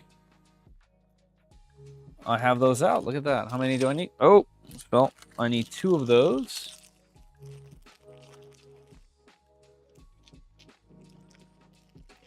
M3 by 18. Very nice. 2 of those. Okay.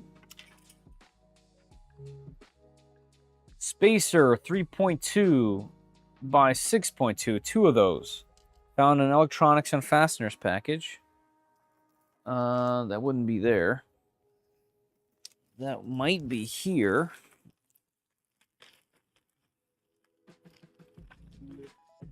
Let's see. Spacer. Nylon spacer, magnet, collet. Are there spacers in here? No. Hold on. Is there a photo of said spacer? Oh, yeah. Look at that. Okay, so that type of spacer would be over here. Okay.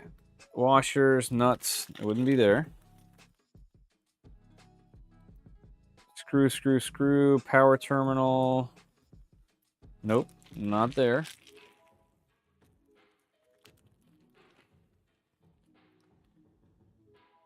I don't see spacer.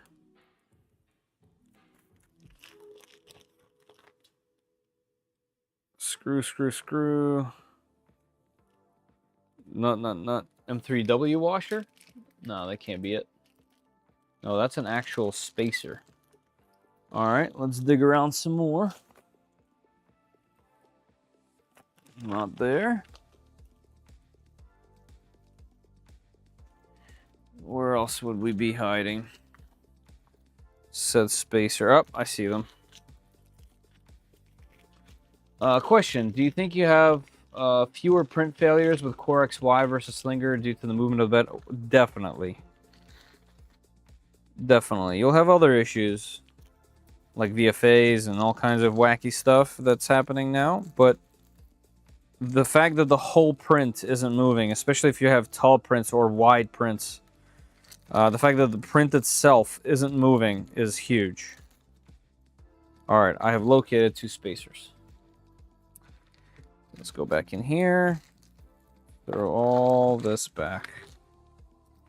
Back. Okay, spacers, and then M3NS nuts. We just need 1 of them, and I believe I had 1 just hiding in here somewhere. If not, then I will bust open the other package. Oh, yep, I have just 1 hiding right here, and that's all I need, just 1. Okay, good. Continue on the next step. Is that what you said? Yes, that is what I said. Okay, we need the other idlers, 6 of them. 6 idlers, huh?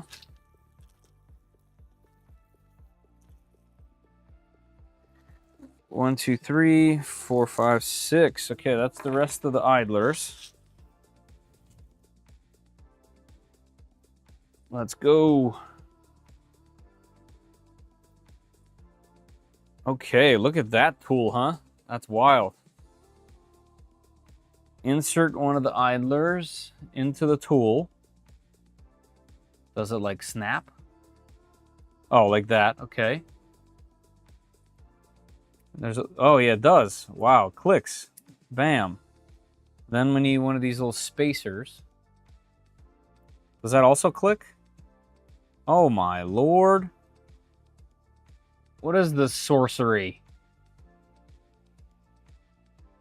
Insert a second pulley. Oh my lord. Look at this. Look at this genius. Align the holes of both parts. Secure it with M3 by 30. Are you kidding me? We take this. Which one? E4 it says. Oh, that was this one. This way. We put this tool. Are you kidding me? We put this tool in there. Oh. My God. Align this. Screw this in there. That goes all the way in. This screws in.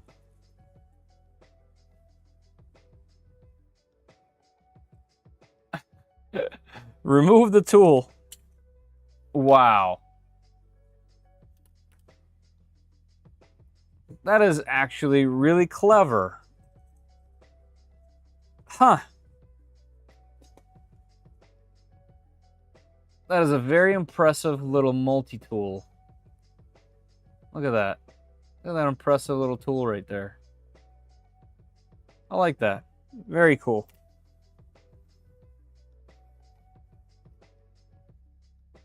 Hey, Brian. That part's awesome. Yeah, it is.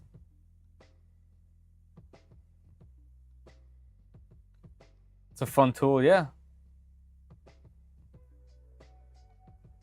Nice, do it again. Yeah, looks like we'll be doing it again. Oh, cool.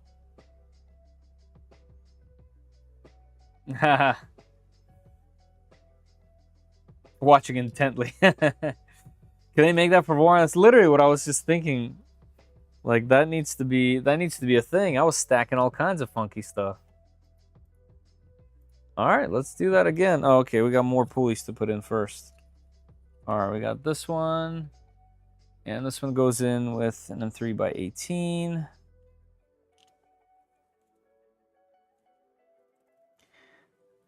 Looks like mine are just enough to cut threads on both sides. Wait, where's my tool? Hey, Harold.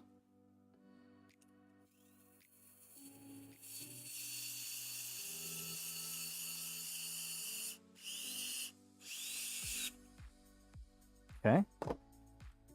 That is well done. Insert M3S not into there. Okay, will do. This is looking very neat and tidy. This looks like it's a little zip tie holder there.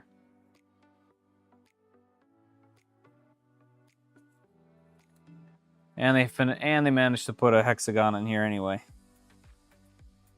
All right, cool. What's next? We do the same thing. Okay, so here we go once more, guys. Here, I'll try to get it a little closer. Let's have this thing zoom in first.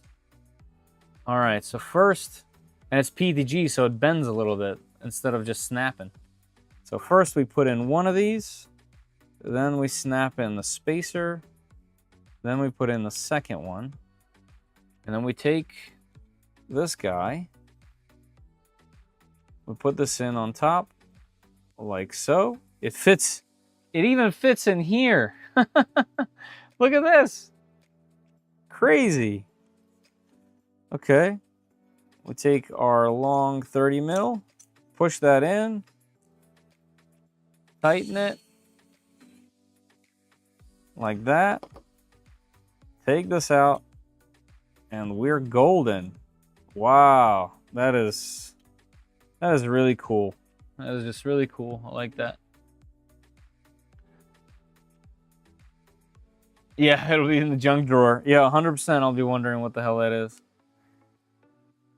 All right. And okay, one more in here with the 18.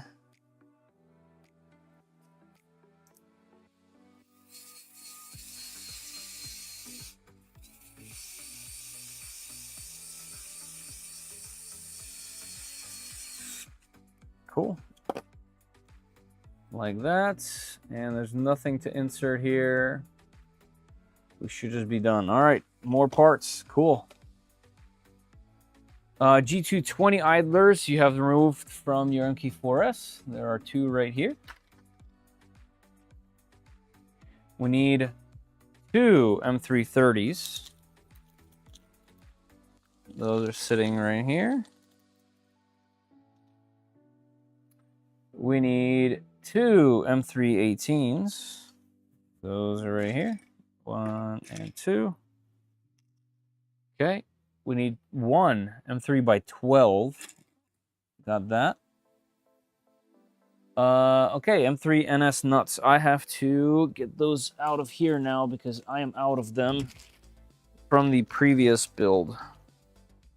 Let's see where those are hiding. Gotta be in here. Yep, whole set of them. And I need 2 here. 1, 2. And the rest will go into nuts. Where's my tool thing? Are these 30s?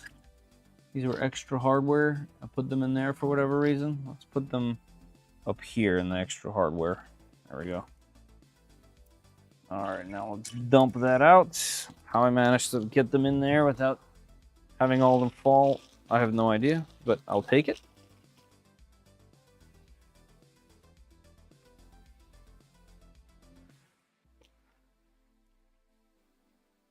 Ships for Pirates, one-time jig. Yeah, it's a one-time jig. Well, apparently it's a many different thing jig, right? I'm assuming this is a spacer for something as well. And then this looks interesting. This is for, like, I'm guessing maybe the top of this? I don't know what that's for, but we'll figure that out. Interesting little jig. You mean like one time, like just during this process, and then it's a boot, you know?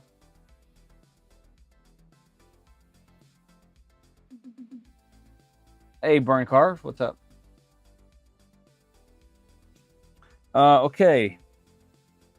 What we got next? We got all these parts. For the following steps, please prepare belt tensioner found in printed parts package. Man, more and more parts are coming out. When are we putting them together? Belt tensioner. Gotta be in here somewhere. Let's see what we got. Obviously, it's labeled. Okay, I see one. Here's one. Labeled E1. Is there a second one of those? There is. Here's a second one. Okay.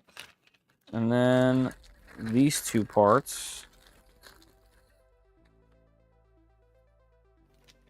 Wild and wacky. Yeah, that's it, right? Yep. Okay, that one, and more straightforward. Beautiful print on that one. Beautiful print.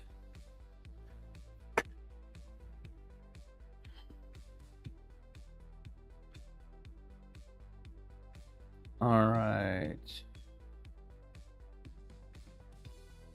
Should I set them up the same way they have them, left and right? Left, right. Tensioner this way, tensioner this way. Okay. Aha. All right. We got some nuts to insert. Of course. It's a Prusa after all. Beautiful. Oh, that one went in like butter. This one's labeled right. Oh, they're both labeled right and left. Okay. No worries then. Okay. Keep both parts in this position. In this position. Okay. In this position.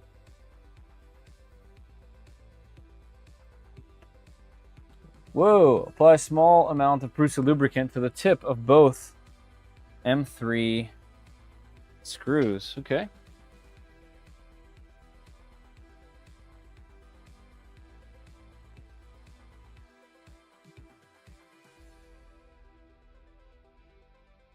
I gotta admit, that's a new one. I've definitely never lubricated any screws for any printer builds. I can tell you that right now.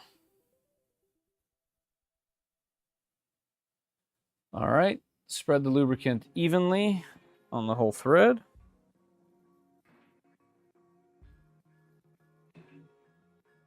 Okay. We are lubricated evenly on the whole thread. Slide the belt tensioner. Wait, I have to set these aside? They're covered in lube. Okay. Slide E2L. So it's this one. Down this way. On that.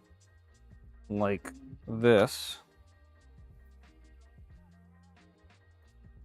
And put one of the screws in there. Okay.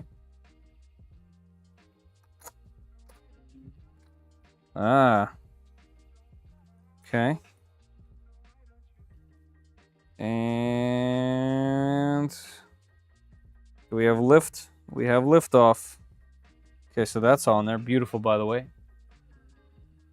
Just cool design. All right, same with this. Let's throw that into the groove. Put that down in there and tighten. Do not tighten completely. 3 or 4 turns are sufficient. Okay.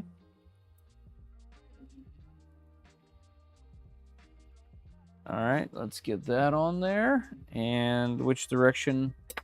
Whoops. Which direction are we going from? From the inside. Okay. Which one is this? M3 by 18. Okay, good. Wondering which one. Which one we'll be taking out.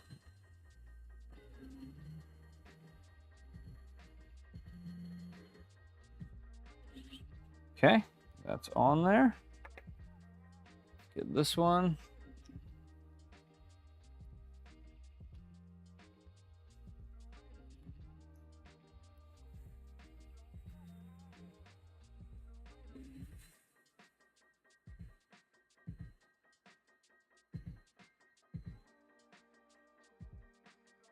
Okay, no problem. A sticky situation. I think people were complaining how hard it was to thread the screw in. I see. So if you have a box of bits left over, you're in trouble. I have, from the MK4S build, I have a giant box completely filled with hardware still. So I'm going to assume there's going to be more left over here.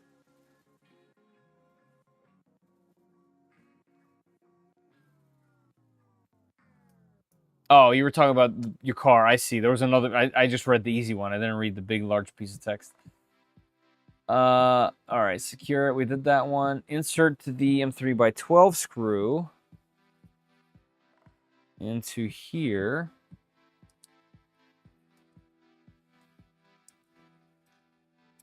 Both tension left. Tighten slightly. 5 turns are enough.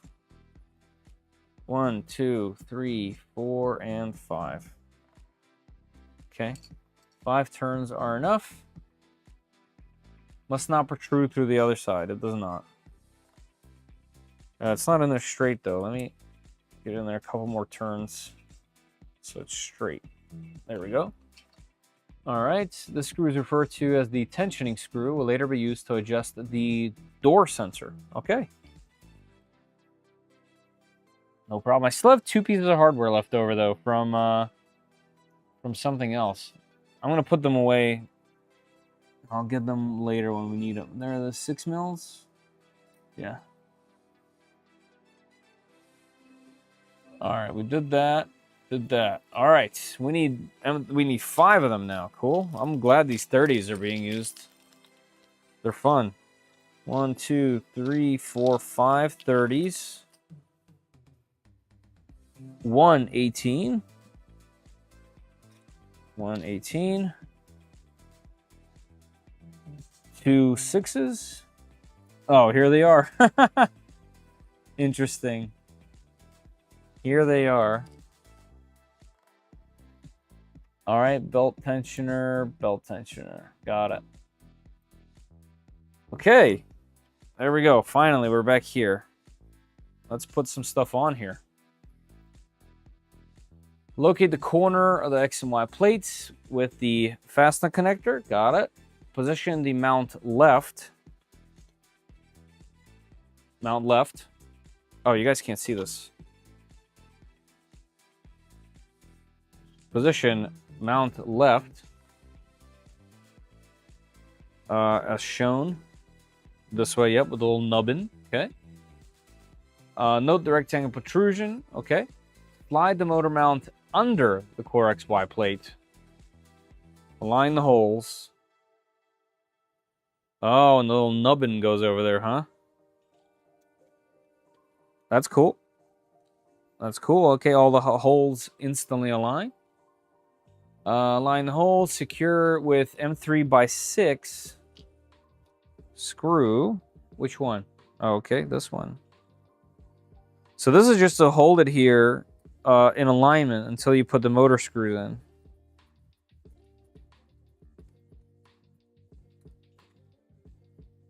Clever. Okay, don't want to overdo that then. Yep, cool. Looks great. Looks great. And there's some interesting stuff right there in that bottom corner with a zip tie and all kinds of wire management right there. It looks good. All right, next up is the other side. Other side also has a little nubbin. And we will align that and attach it with this one.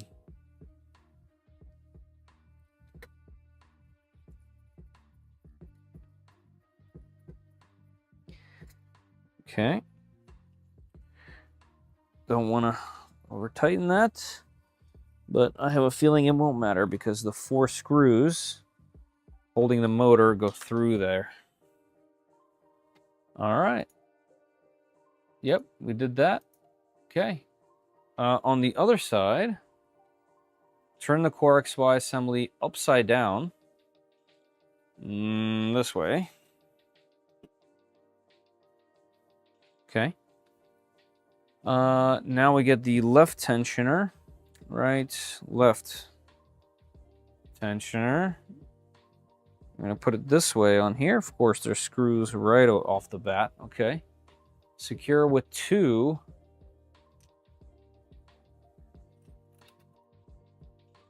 30s and 1 18. Okay, I need help with that one.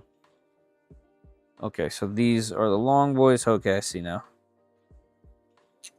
Dropped in. Drop in. Let's do those by hand real quick.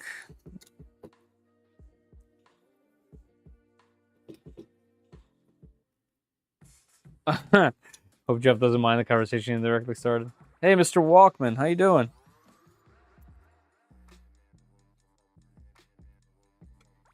All right, let's get this in there. Cool. That's in. Next is this other side. We're going to put it in this way. And that's just all 3 of these 30s. Very cool setup. I'm a bit surprised this is printed, to be honest. Not that, it's like that on Vorons. This is PCCF instead of ABS. So no worries about any of that. But I, for whatever reason, thought it would have been metal. I'm not sure why. Like, I just had a feeling that the Prusa would have been metal. But it makes sense that it's printed. And why it doesn't have more orange parts?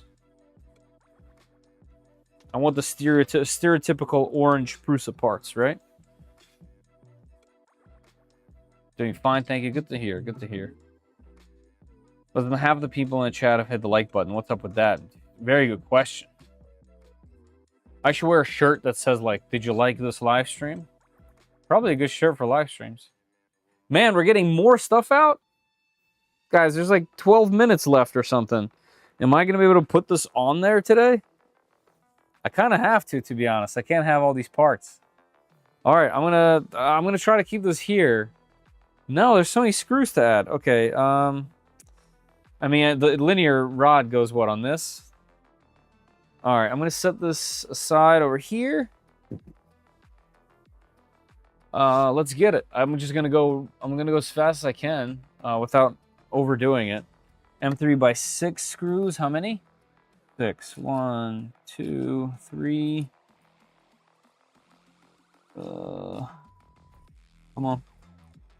4, 5, and 6 of those. Okay. Linear rail beam found in metal parts 3 of 3. Metal parts 3 of 3, huh?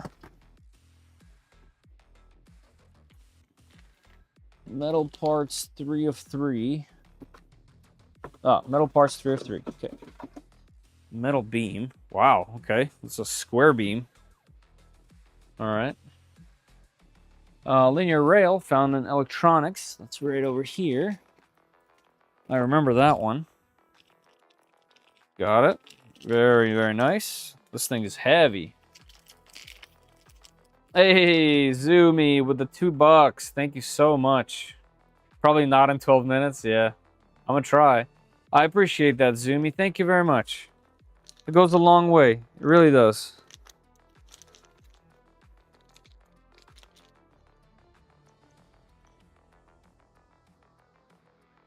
Yes, hit the like button shirt. I'd buy that. You would?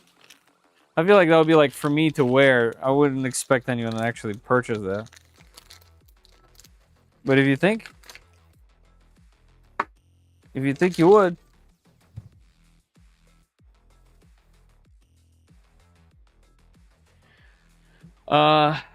Okay. Under no circumstances, remove the green anti-ejection safety pins. Wow, that's quite the words for them. Place a piece of cloth or paper towel to wipe the preservative lubricant from the linear guide. Oh, wait, I got that paper towel, remember? I said that I was going to leave it, and I did.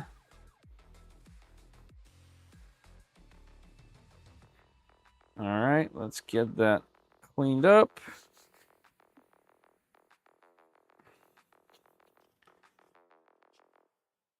Hey, we got Tulsa King with the with the 200 bits. Thank you, thank you, thank you. Put it on your body double. True. So that's kind of his point, isn't it? I appreciate that, you guys. Thank you very much.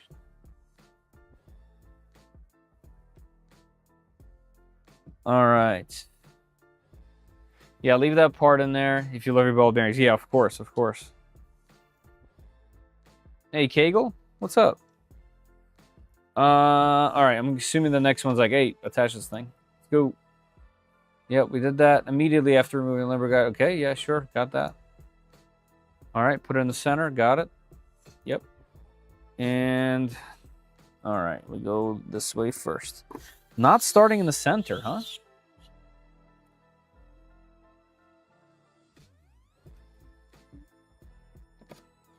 Usually you kind of go center out on these things.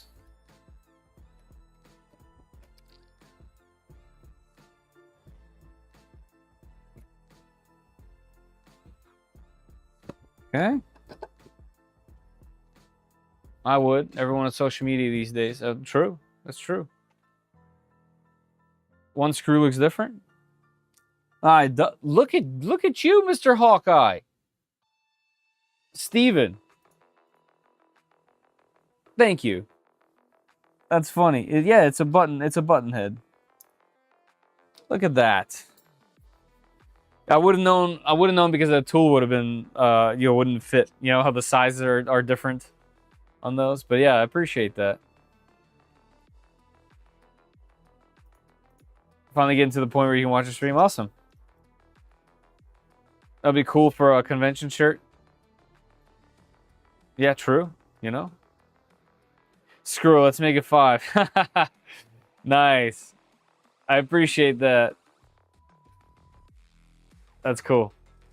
Thank you so much, Tulsa. Very nice. Very kind of you.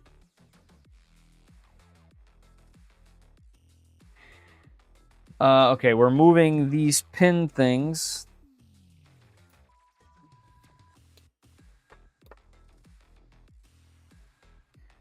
To here. I feel like this is probably a bit too much, but that's okay.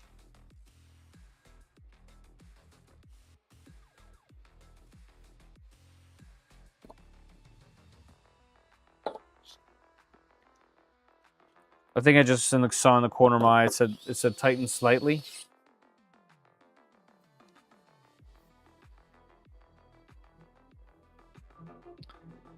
As you can see, we're not really doing that.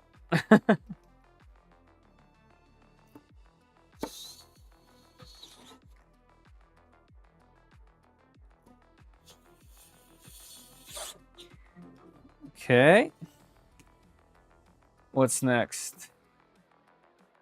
I think that's it, huh? Now remove the safety. Okay, cool. The following steps, please prepare. Wow, we're still going. We're still going with more and more parts. Guys, there's about 6 minutes left in our giveaway. For those that are sticking around, jump into the links that are pinned on top of Twitch and YouTube. Hopefully Kick will work soon. Couldn't get it to work today, but I'll try. Yeah, I'm not going to jump right into it as soon as it's over. You guys are going to have to wait a little bit for me. Because I need like a large milestone to stop today. So yeah. But it'll still be closed at the same time. Okay, M3x8. We have a bunch of those. 1, 2, 3, 4, 5, and 6. Torques. And linear rail. Yeah, we got that. Cool. All right. Position assembly. All right, let's get that going. Move these into place. This can go back for a second. This is back here. Let's get this back out like that.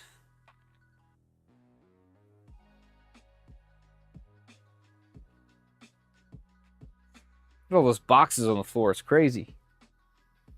Fedor, let me know if you want an electronic like button. I'd be glad to design and make one for you. What do you mean by that, Brian? That sounds pretty fun. What do you mean? Like a button that you hit and it says something? That sounds fun.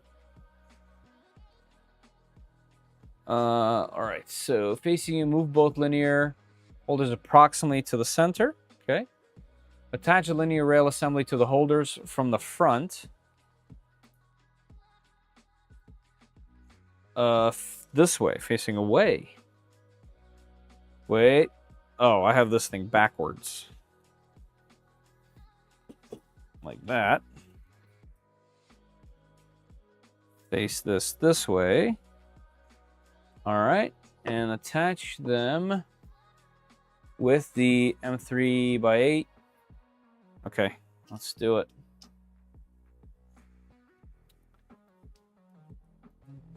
Is Tulsa on Twitch? Yes, Tulsa's on Twitch. I hate feeling separated from my loved ones. Yes, he's on Twitch. But I tried to keep this chat up top so you guys can see everybody, all the users from everywhere. Maybe I should make that a little bit bigger. Sneezing.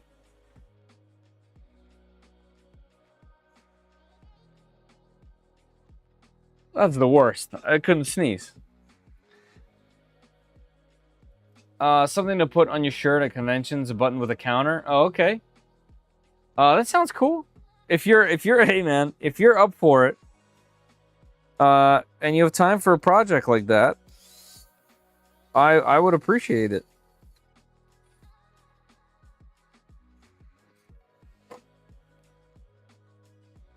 You know what else is? Some people come up to me at conventions. Well, not a convention. I've only ever been to the 3D Printopia event. But a lot of people have come up to me both years. And I'm like, you know, oh, I'm this and this person. And I have no way to connect this to the YouTube, to Discord, because everyone has a bunch of different names. And it's so difficult for me personally to remember these names. But I obviously really appreciate it, guys. And one thing that I didn't do is I didn't order more stickers. I wonder if I have enough this year. I usually manage to give away like hundreds of them. I have a stack of maybe, I don't know, I'd say like 40. That should probably be enough. I was supposed to make the coins, but I never got a chance to design them.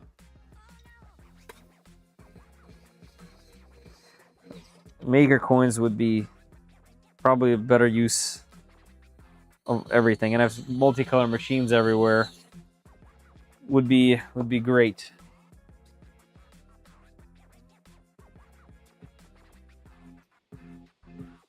Well, I'll let you know when it's ready. It's pretty easy, actually. Brian, that sounds awesome. You got to look into a light when you think you're going to sneeze. It really makes that guy come, really? I didn't know that was a thing.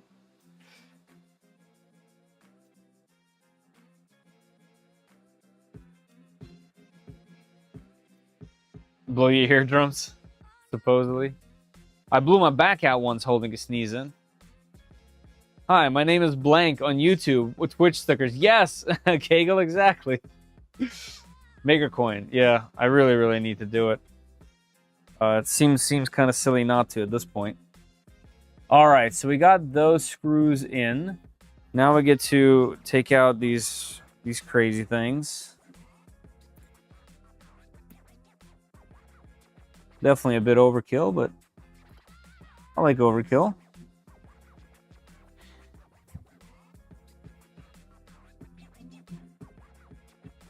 More stuff.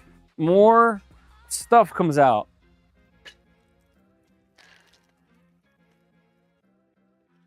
Wild.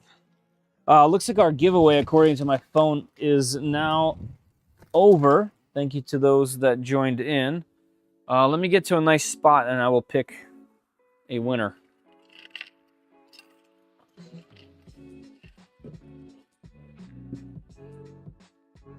Zoomy, same.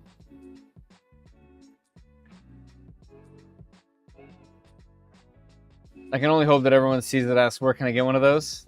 And I get to sell them? Definitely. In fact, you can put your stuff at least like on the back or on the side or something, so I can be like, oh, right here is where you can get it. Like that type of thing. All right, we need this thing, bed stop. Okay, we need M3 and S nuts. How many? 3. 1, 2, and 3.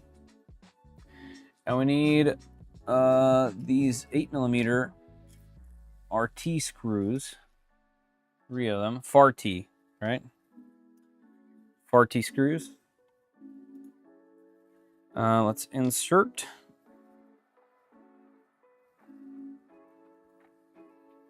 Ooh, this one's tight. 1.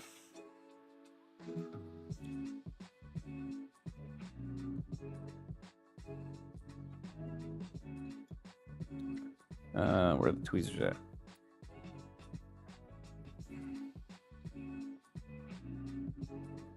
Oh yeah, tolerances on this piece are serious. Don't break the part. Don't break the part. Don't break the part.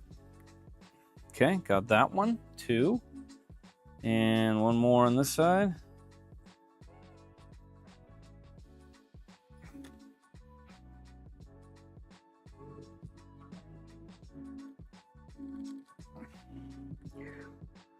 Come on. That one's gonna need some assistance from a hammer. Okay, there you go. That's inserted. Let's use the hammer on this side too then. Ivan Miranda style. Yep, okay, those are in there. Sound like fart the first few times, yeah.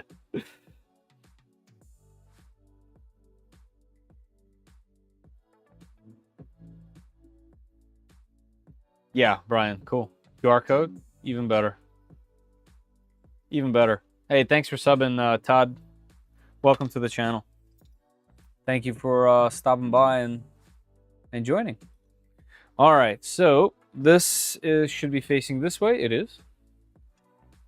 Focus on the triangle. I'm so focused. Insert the bed stop under the protrusion. Okay, and secure everything with these nuts. Gotcha. You guys got it?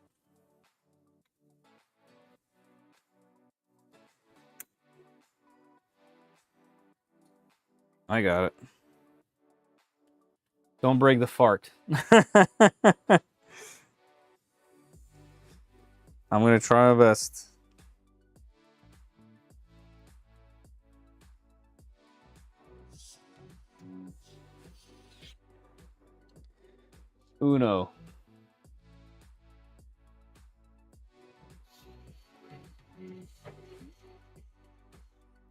those. Nice hammer. Yeah, you like that?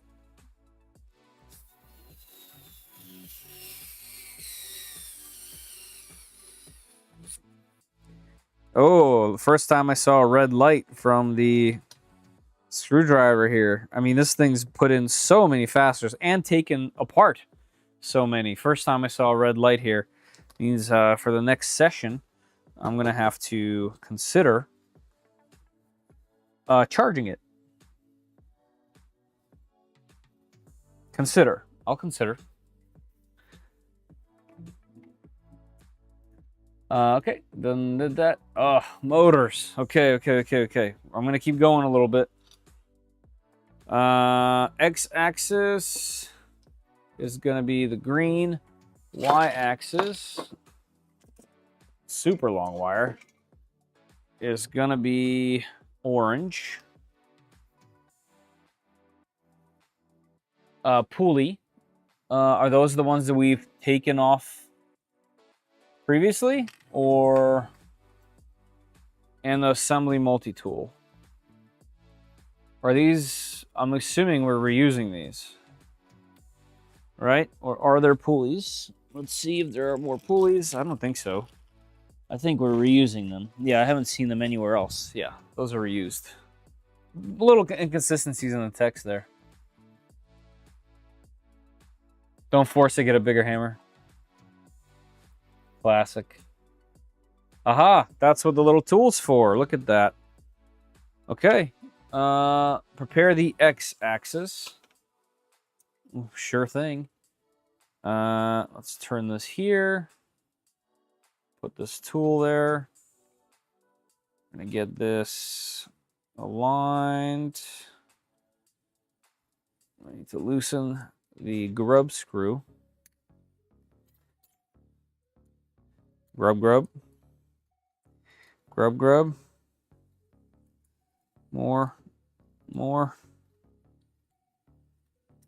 There we go. All right, down to the tool. And let's tighten. And tighten.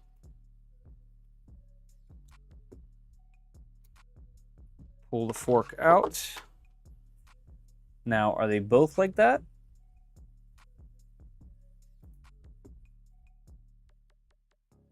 Ah, this one's using the second one. Okay, on the Y motor, we are using this guy. That's a double use right there. Let's fit that on it.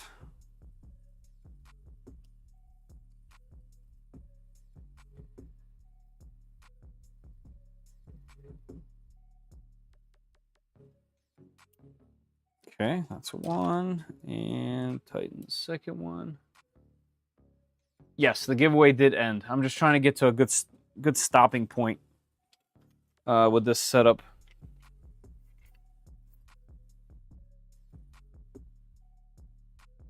Set screw. Grubby grub.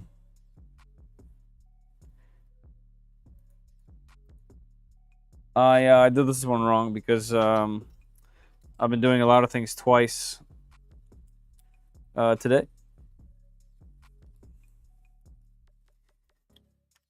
And it specifically showed me what I was doing, and I still did it wrong. Because it'd be like that sometimes.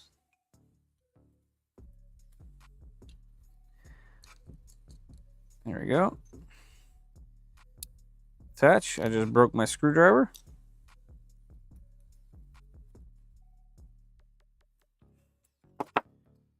That's broken. All right. I'll have to print another one of these. Maybe in a better material. Set screw. Nah, grub. All right, that one's pointed up. Okay, got it. Oh, okay, another tool. More stuff. Yay. That comes out of here, right? I think I've seen that piece. Yes. Oh, CNC. Nice. I like that. Okay. Got that. We need the belts. Found the Core XY hinges. Okay, that's also here. the neck extruder holder. Got it. All right, here's the belts. Looks like we're going to be belting, huh? Okay, so when I get these motors on there, I'll stop then.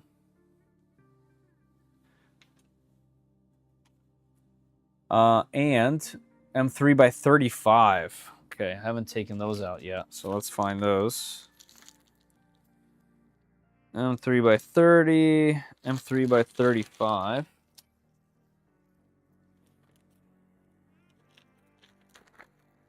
They're right on top. Look at that. M3 by 35. And we need 8 of them.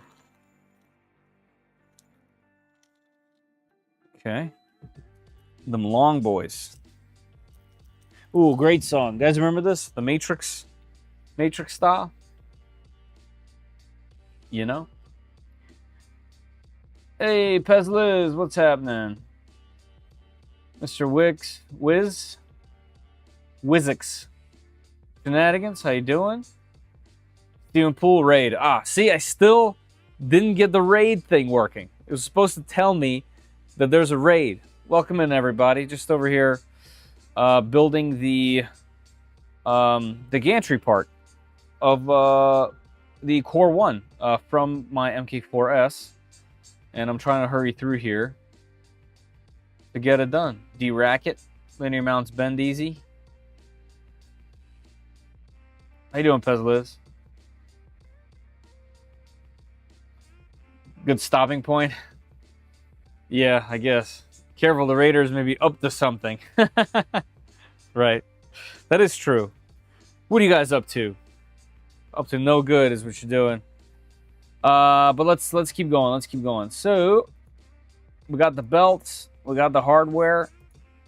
We're ready. Oh, Lord have mercy on us all. All right, this is a good stopping point. Okay.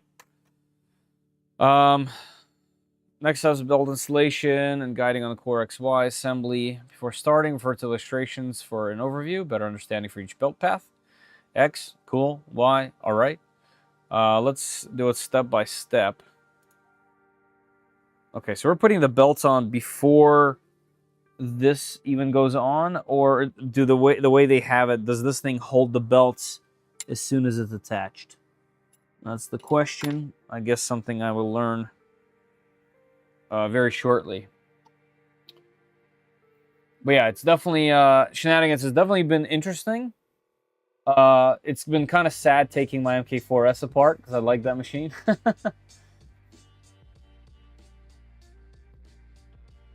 But, you know, this is going to be better for sure. Yeah, man, really good song. All right, guys, so at 12 o'clock, it's 12 minutes ago, our Polymaker giveaway ended. So, Raiders, you guys came just a hair too late, unfortunately, to join in on this. But Polymaker does a giveaway at the end of my streams, or towards the end, and we are at that point. So, let's see how many of you guys entered the giveaway. Let's go to this view. Looks like 61 people. That's about 3 more, 2 more, 3 more, based on basic math than previously. Whoops. So let me go ahead and pick a winner, and we'll keep going for just a little bit after that. Okay, let's draw a winner. Hey, well, that's a familiar name. Announce with Avatar. Congratulations to entry number 16, our very own Lamrith. Lamrith, I've seen you in here from the beginning of my stream. Hours you've been in here. So thank you very much for your support. You have won yourself some filament by Polymaker. I think I briefly saw you in here a minute ago, so you should still be in here. Pile 3D was a bit too late for it. Mine ended it. Yeah. I wanted to win. Pezla's next time. Yeah, there he is. Congrats. All right, Lamberth, I'm sure you already know from all the previous streams that you've been at, but you need to go ahead and email me at fedor@3dprintsos.com. Fedor is spelled Fedor. at 3dprintsos.com. You can get that email in the About section of my YouTube channel if you mess something up. But go ahead and email me that you're saying you won the giveaway with today's date, and I will get you set up probably tomorrow, Thursday, or the day after, with a code that you'll enter into a form that I'll send, Polymaker's form, and it'll add that to an account, and you can spend it however you want. You can add stuff to it, whatever you want. If you catch a sale, you can get more than one thing. It's kind of cool. So congratulations. Yes, that's right. Thank you, Tulsa, for doing that. That is correct. For next time, both on Twitch and on YouTube, I have a pinned comment at the top of the chats that'll take you to the giveaway entry form. Obviously, it's already over for this stream at least. But I try to stream a minimum once a week. I think this week I'm doing 3. And next week I'm probably going to try to do 3 again. And the week after that. So I'm going to keep doing it until I finish my Death Racer. It's got to be done. So, and this was kind of the last piece of this until I have to do some other things like unbox this Creality machine, so on and so forth. So a lot of fun stuff on the channel, a bunch of fun live streams that we're going to be doing. Yeah, I actually don't have a video I'm currently working on, which I usually do like in the background, but I've been so busy with everything else. I don't have one that I'm working on. I am still reviewing currently and testing the Q2 by Chitty Tech and the Chitty Box. I will be obviously doing the K2 Pro. I'll be comparing it to a modified K1 Max. So that should be fun because it's meant to replace it, kind of. See all kind of stuff. What day is Printopia? It is the 27th, I believe, and 28th of September. So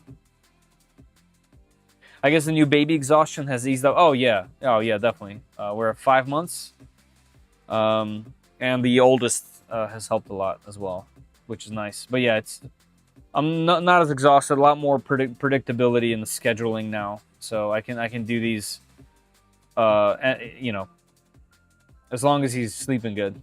So coming up quick. Yeah, that's the problem. I need to get it done like ASAP. So. All right, congrats, Lammerth, again. By the way, for those coming in, I also have a website where I sell some cool things, 3dprintsos.com, where you can have some cool shirt designs, such as this one, considering we're working on a Prusa. We have an I'm a Farmer shirt with a little Easter egg over there on the bottom, as well as a bunch of other awesome, fun shirts to get compliments on this one, especially at conventions. I have them in all sizes, and as you can see by the price, they're as low as I can humanly go on the prices. A good snip there, and a good snip here. That's what they say, at least, I think. If you're into a different kind of farming, you can go ahead and grab one of these. Maybe you like a little light blue. Maybe you like a little bit of gray. If you've ever experienced this, maybe grab yourself with a blob shirt. We also have some hoodies. We also have some awesome mats, work mats. You can put a small printer on here, or just work on it, or put your keyboard and mouse on it like I do. Awesome mugs as well, with a bunch of hot ends that I personally illustrated. Great mug. So yeah, that's 3dprintsos.com. There's also some consoles that I hand make and print. And I believe there's 3 of them, or 2 of them. 2 of them still available for purchase if you guys are into that kind of thing. Yeah, let's keep going. I'm going to print your double barrel mod for PolyDryer. Nice. Will Polymaker HTPLA work? Everyone seems to say ABS. Interesting. HTPLA is meant to work in that environment. I would give it a try. I would 100% give that a try, actually. It's meant to not deform under heat. Well, not under pressure, actually, because it will have some pressure from the spool sitting on it. I would try it. I would do ABS. I did mine out of nylon carbon fiber. ABS would work. ASA would work. HTPLA, that would be a fun test, especially because it's for Polymaker, you know.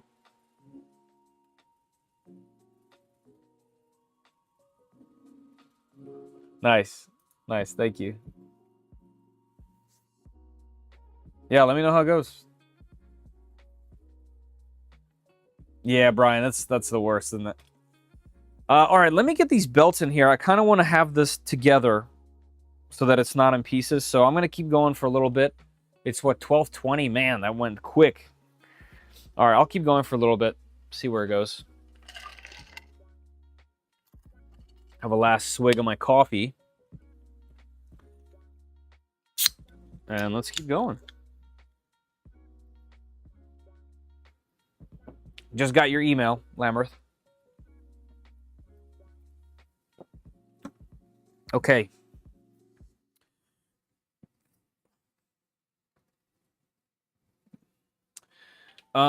Let's get one of these. I'm assuming they're both the same size, obviously.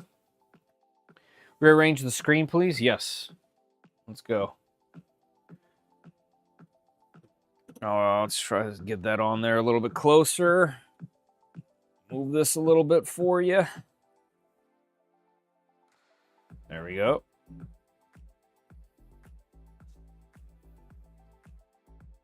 They're just getting the belt out, yeah. Right? With the sound. If you guys are as old as me, you guys remember the sound. I'd run. All right, let's see if I can do it. I'd run as soon as I heard this.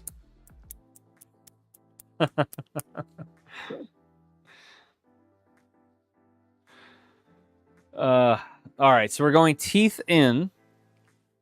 It's saying. Create a loop on the left side. Push this loop through the bottom. Insert the Y motor.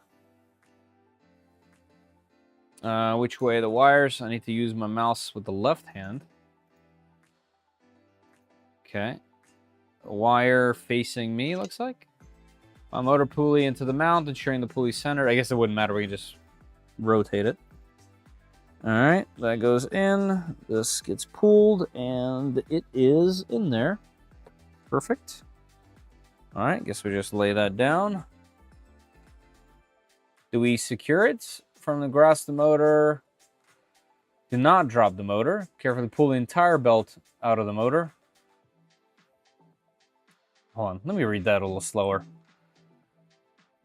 Okay, got that. Firmly grasp the Y-axis motor assembly and position the core XY assembly vertically.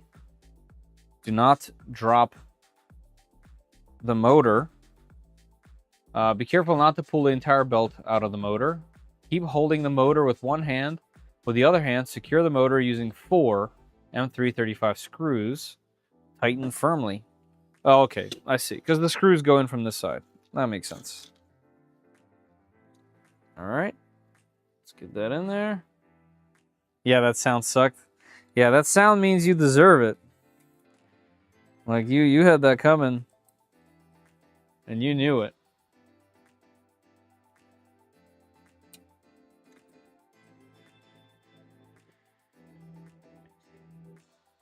Okay, we got 2 in there. Let's get the third.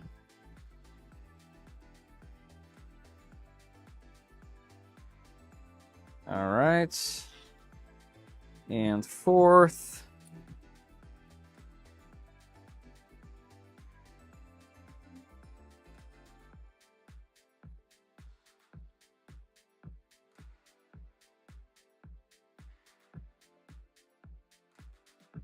Okay, got it.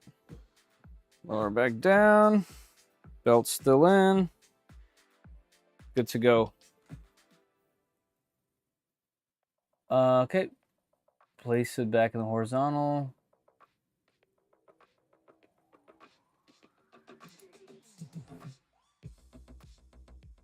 Guide the left end of the belt around the lower left. Okay. Let's go this way. Push the belt through the part guide to the front of the core XY plate.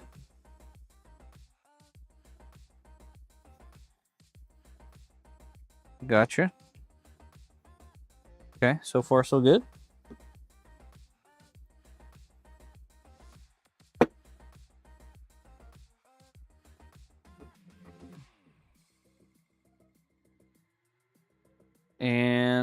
go.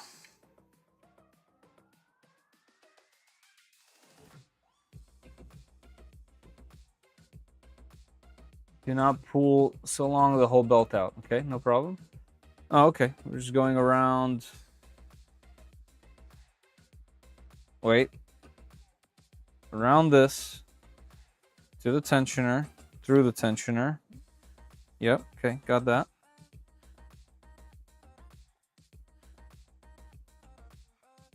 In through here. Got it.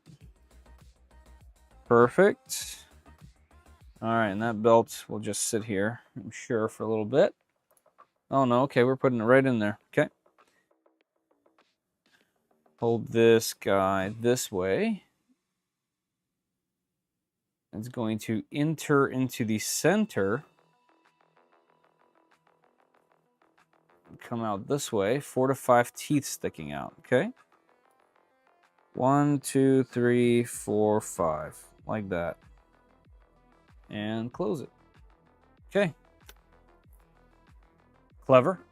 Clean so far. Back to the other end of the Y belt. All the way around this way now. And we're going to go on the outside. Of course. Outside, this should come into here now. And I bet it's going to go in the center. And go into there. And it will also have 4 to 5 teeth. Let's see. Should be able to pull this thing quite a bit too. Yep. All right. Let's get through here. Inside.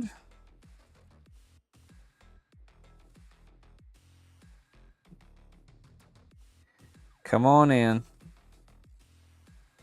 The water's just fine. Okay. Let's get about 5 teeth in there.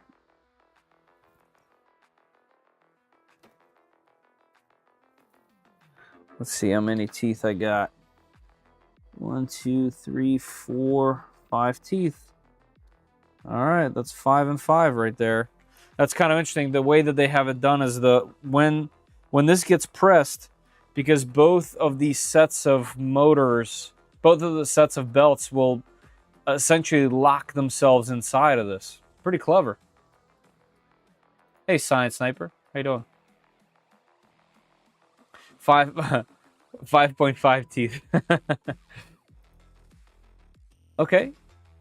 Cool. All right, now we're doing the other side. That was really easy. I still remember the first time I did that on the Trident. It was definitely confusing.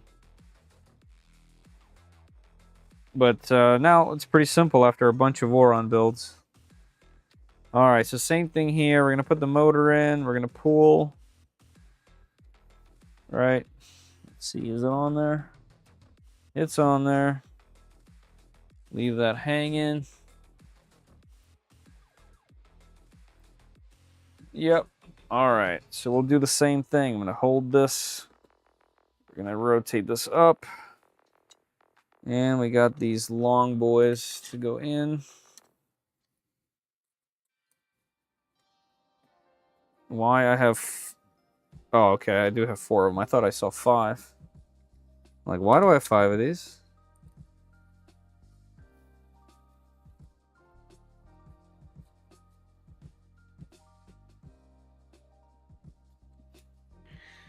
Come on in. Where is this one going? Oh, there it goes. Must have not had it perfectly aligned. 1, 2...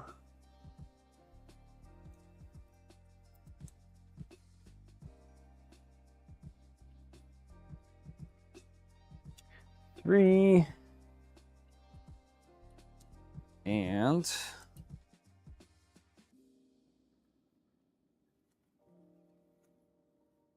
4. Okay. That means this motor's on. It is. And this one is Also on. Looks good. All right, let's get this thing on there. So we're going to loop this one to the right. And it's going to go all the way through the tensioner.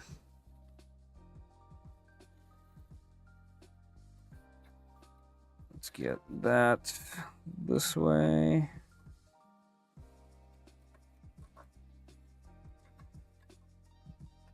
Come on through. Come on.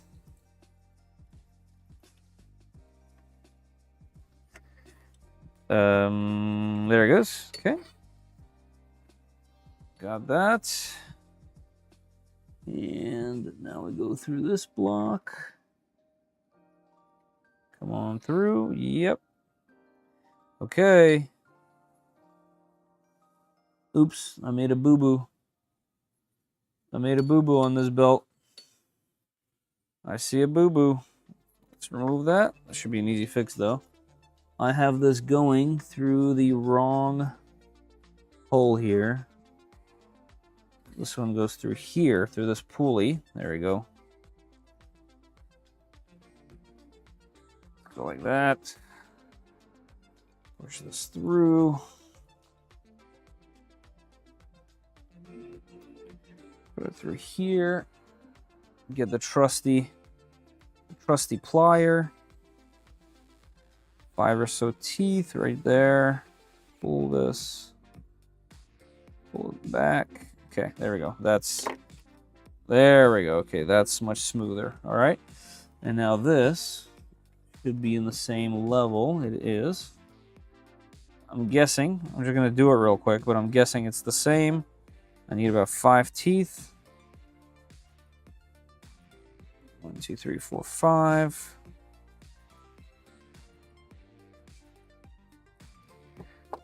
Like that. We pull that. This goes across. This one is going to go through here. Through the front. Through this.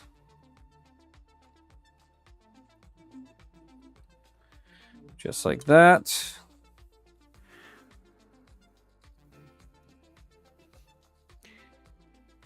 Why does this belt have such a turn in it? I don't know. That's okay. And then we'll push this through the center here. Come on through.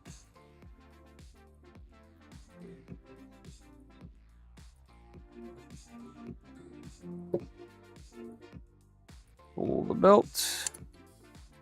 How are we doing on tension? Tension's a little wacky, but that's okay. That will all be sorted. Just need to make sure I have enough teeth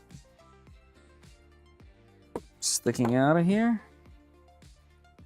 I can actually loosen this one a little bit. I'm going to do that. Let's loosen this one. I need my green one. Loosen this way. Okay, there we go. That should give me some space. See if I can get in here and pull.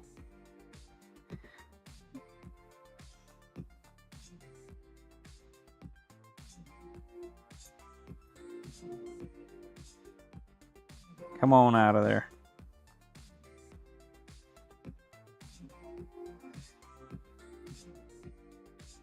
Gotta love belt pathing.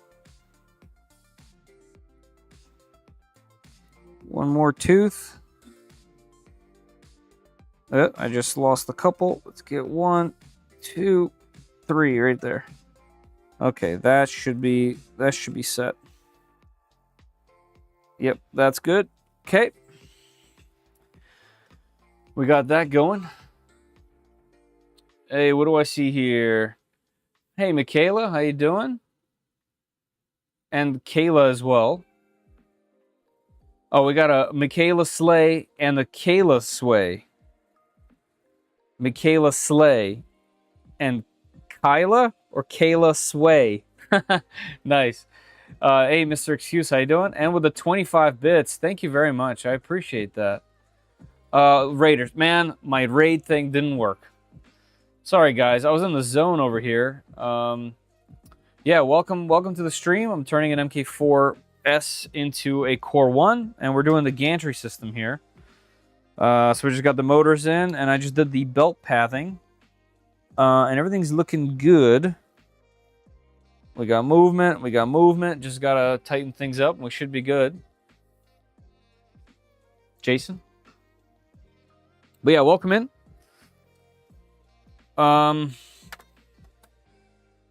Yeah, this has been a really fun one. I'm having a lot of fun building this machine. Really excited to get it actually done. But I do have a bunch more streams coming to do a full PPS CF Death Racer, and we're going to be unboxing a Creality K2 Pro combo, all sorts of stuff. And then on Sunday night, around 9:30 Eastern time, I'll be joining Creality on their live stream. That'll be fun.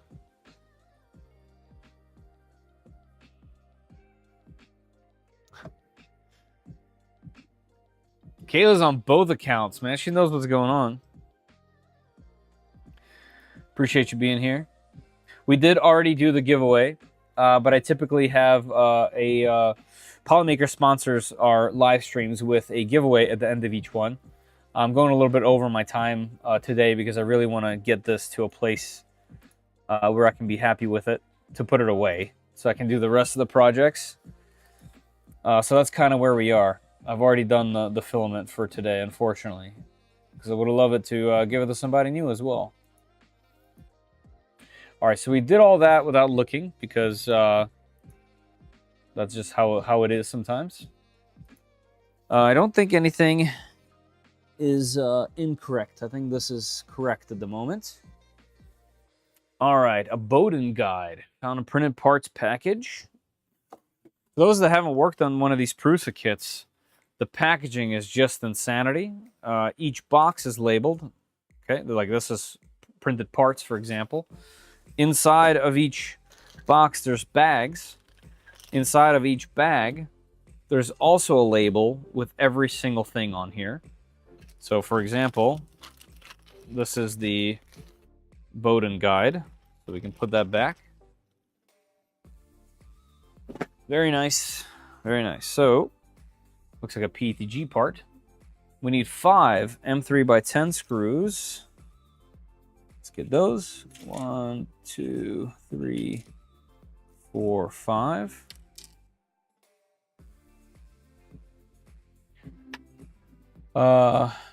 One M3NS nut. And 2 zip ties.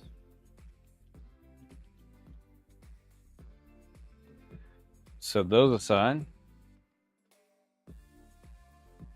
Gotcha. All right. Be sure no belt obstructs the screw. Avoid screwing through the belt. All right. I guess I should spin this my direction so I can see, huh?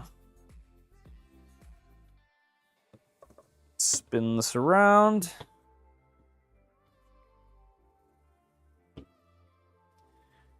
Okay. Attach an extruder holder. Let's do it.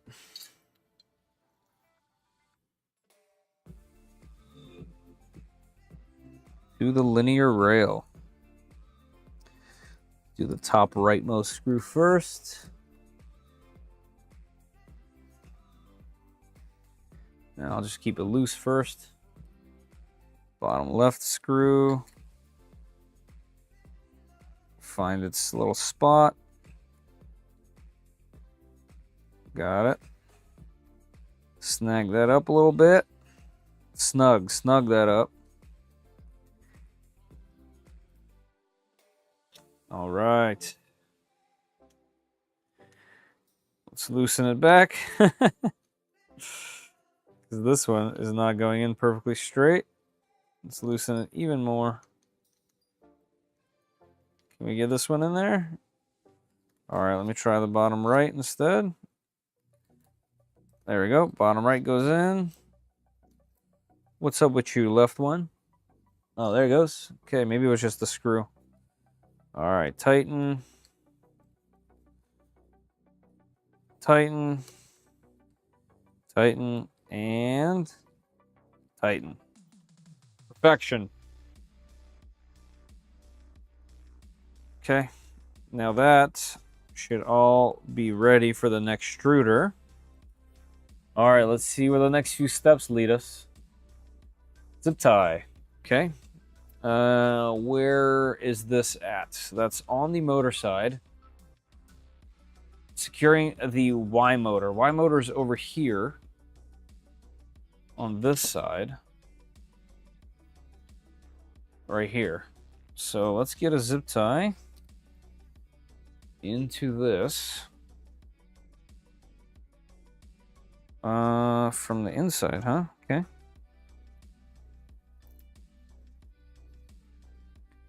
All right, zip tie is ready. And that's for the motor wires, okay? That looks like some really good wire management, actually. The way that it goes into that groove right there.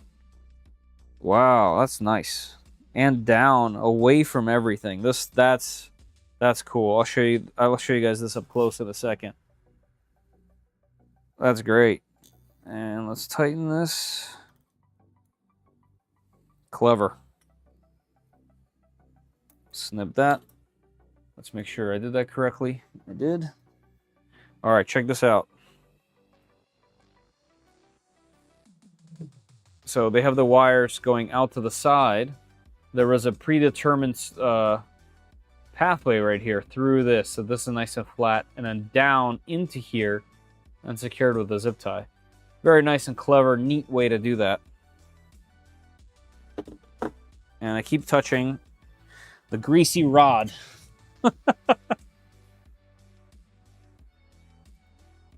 Icky. All right, then off to the other side. I'm going to do the same thing from the inside as well. All right, and this one doesn't look like it has any more grooves, so let's see how they have this one. Okay, so this one's just straightforward. All right, nothing's really in the way of this one.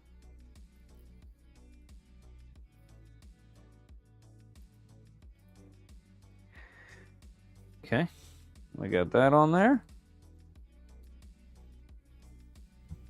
Tighten, trash.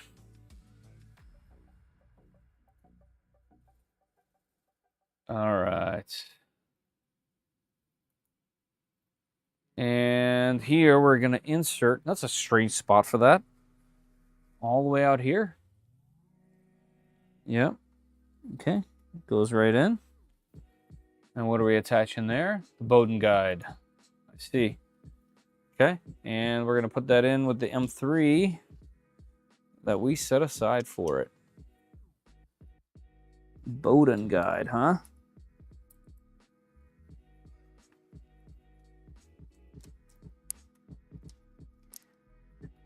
All right, please tell me we're attaching this to the machine. That's what I want to hear. That's what I want to hear. Hey, Ollie's 3D Creations, thank you so much for the gifted membership. And Jason, welcome to being a member. I appreciate that, Ollie. Thank you very much. That is very, very kind of you. I've been good. How have you been? Thank you for popping in here and blessing us. I appreciate that. Thank you. That's very kind. You guys have been very kind to me this stream. We got several donations, some memberships, some bits. Thank you, everybody. That's very kind.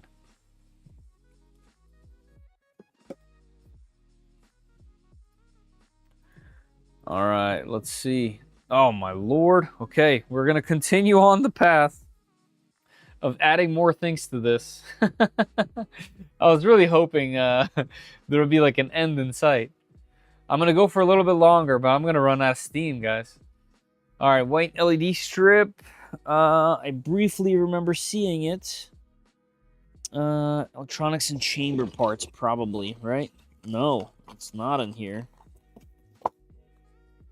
LED strip. Where are you hiding?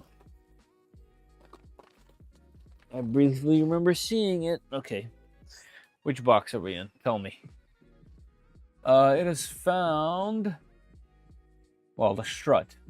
Electronics and fasteners page box. Did I take it out earlier? No.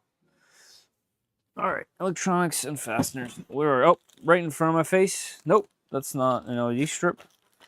That's not an LED strip. Neither is that. Okay, none of those are LED strips. It's not on printed parts. It's not in here. Not there. I thought I saw the metal parts. I still haven't opened, so it can't be in there.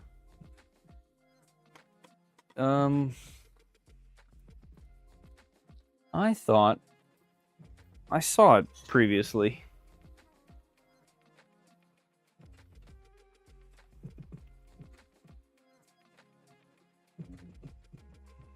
Are you suffering from feature creep?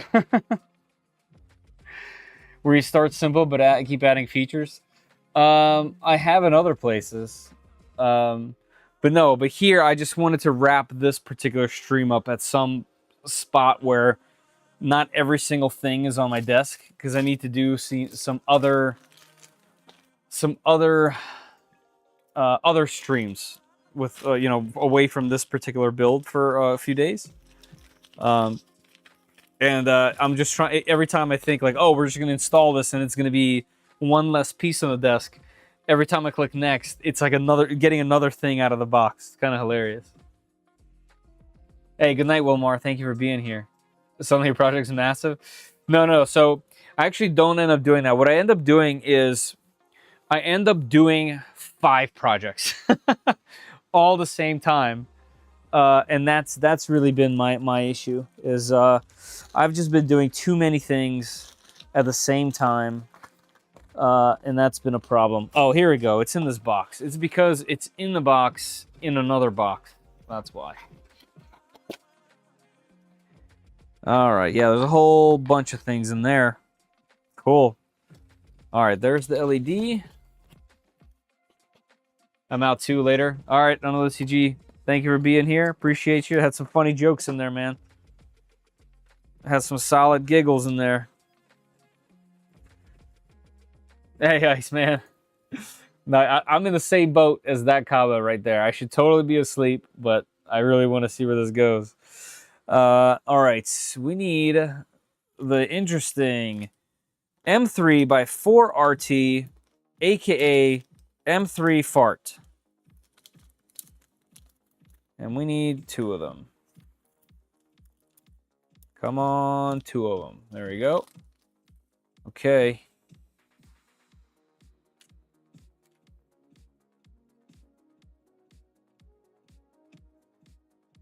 What's next?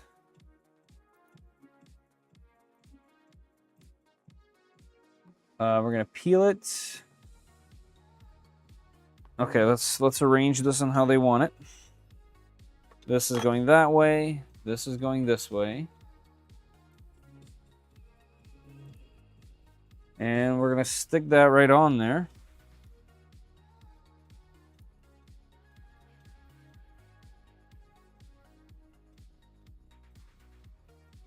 Okay, let's try the other end.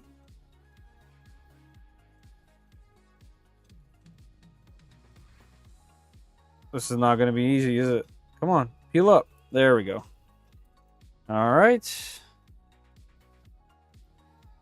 And let's move it somewhere more reasonable.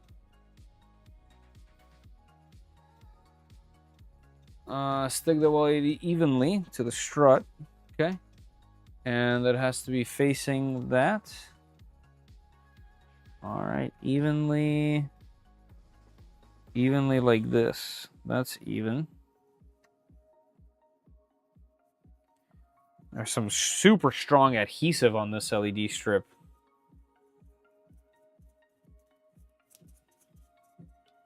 Okay. Press lightly on the blank areas. Of course, I touched everything and strongly. Pretty good. Classic. Take away LED assembly. Attach it to right there. Okay, let's see where that is. That's on this end. This way. And which way are we facing? With the wire in this direction. Does it go inside like that? That's kind of clever. I'm stress testing the Adventure 4, max temp, printing ABS, and increasing speeds. Nice, that sounds fun.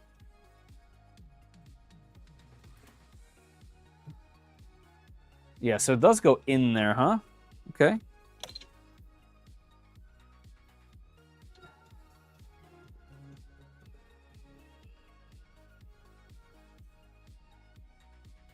Very nice.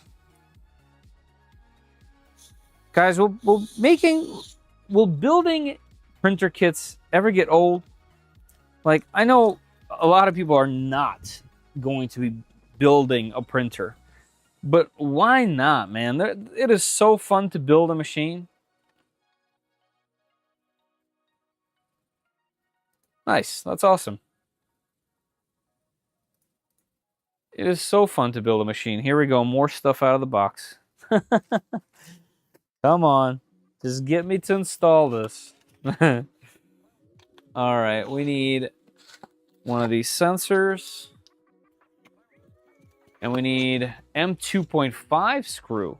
That's fun. There's only one of them, huh? All right. M2.5 by 10, of course. One silver screw. M2.5 by 10. Which means the one goes into my extras pile. And this one is going to go somewhere. And we need 4 zip ties. There's 2 left in this package. And if I remember correctly, there was another package of zip ties. There it is. I've located it. Let's open that one with some skizzers. All right, 2 more. I've mostly designed a printer already. Matt, I've designed one as well ages ago now. It became obsolete. But I loved using it while I had it. It was a lot of fun. But that was also... had 81 machines now, 82. That was also my 3rd ever machine. So it's been some time. All right. Yep, got that. Okay, so we got to flip it so that the LED is going in this direction. Like this. LED going off to the right. And we need some zip ties.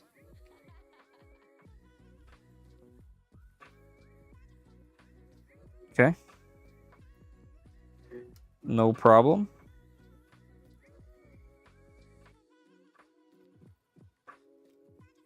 One.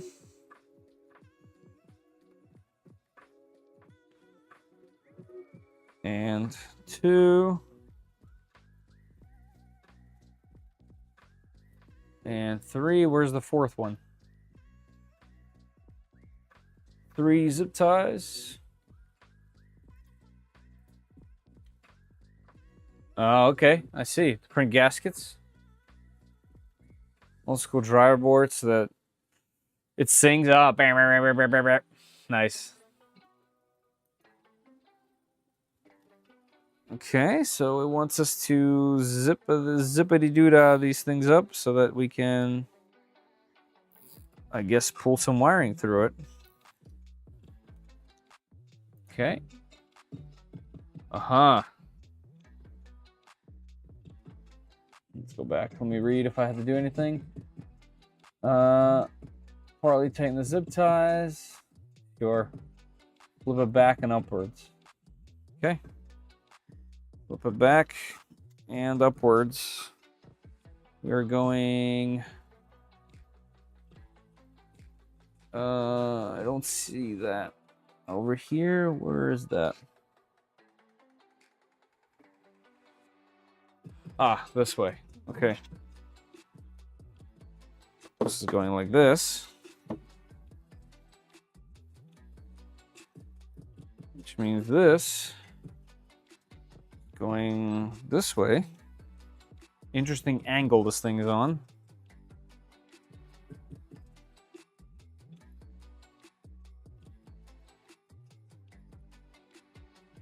Okay, this is just going to be threading into plastic. Yes. Yes, it is. There we go. Okay, got that. Tighten the bolt fully, then loosen a quarter turn. Sensor must be allowed to move. Really? Okay. Quarter turn. Why would it be allowed to move? It's kind of odd.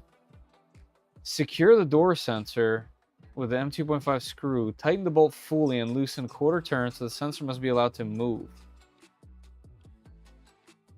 Okay. I'm guessing that so that you can adjust it later. All right, from the rear of the belt tensioner, tighten the M3x12 screw so that it touches the door sensor. Ah, now I see. So it's gonna adjust this way. I don't know what I expected, but it wasn't that, I gotta say. Pretty surprised how well my printer's keeping up with the demand of the printing of ABS at 65. That's kind of cool. Amazing what you can do when you tune settings from FlashForge's horrible defaults.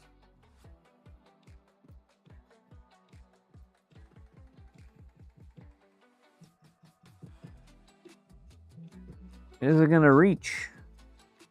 Oh, I see. It goes inside of there. Okay. So yes, it's gonna reach. And let me use the Hodo. Okay, there we go. It's reaching. All right, so that's there. That's going to be adjusted later with the door, apparently. Now we do a zip tie. Some tidy stuff. Tidy stuff. I really like the design and the effort that's going on here. It's quite nice. It's quite nice for sure. All right, let's get this. Give it a little bit of wiggle room, right? Because this thing is going to be adjustable, but also tighten it so it doesn't touch any screws or hardware. Got it. See, if you buy this machine that's not a kit, you didn't build it, you'll never know just how much effort and beautiful design there actually is in this thing.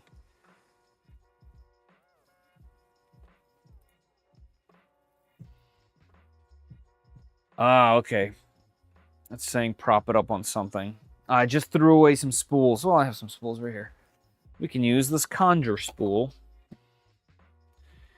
Flip this on the motors this way. Like that, but don't bash this. So put this here. Gotcha. All right.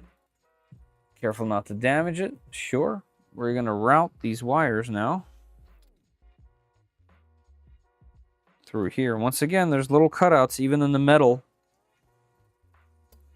for these wires.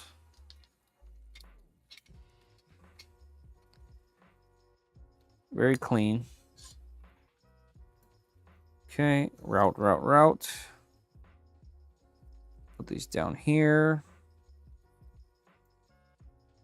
I'm guessing under the screw. Let's see how they show us. Yep, under the screw. All right, and then so it's just these two. We're just tightening them. All right, let's do it.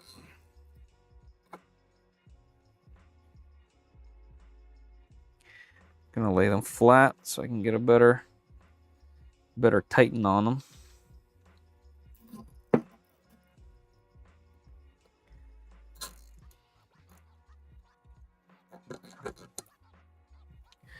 Bada bing, bada boom.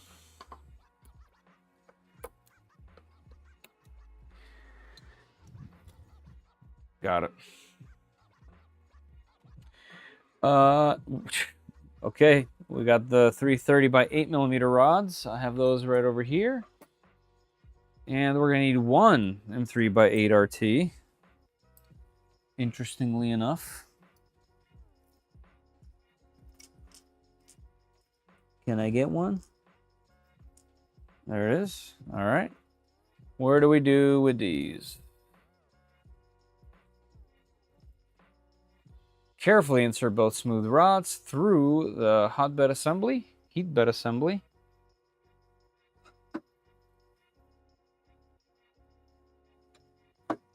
Okay. The requirement to insert smooth rods and axis of the bearing very slowly to prevent the balls from shooting out of the bearing. Okay. Temporarily hang the cables from the cooling fans over the rear panel. Okay. Yeah, I think that means we're actually putting this on top of this thing. And I'm very excited for that. Milestone. Exercise extreme caution when placing the assembly on the smooth rods and back panel assembly. Ensure that no cables are pinched.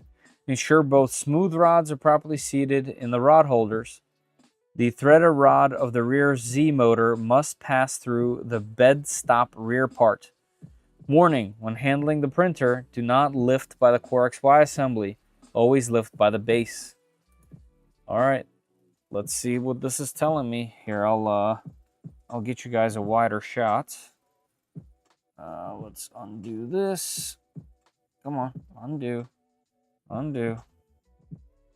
Here we go. That. Like that. Like this.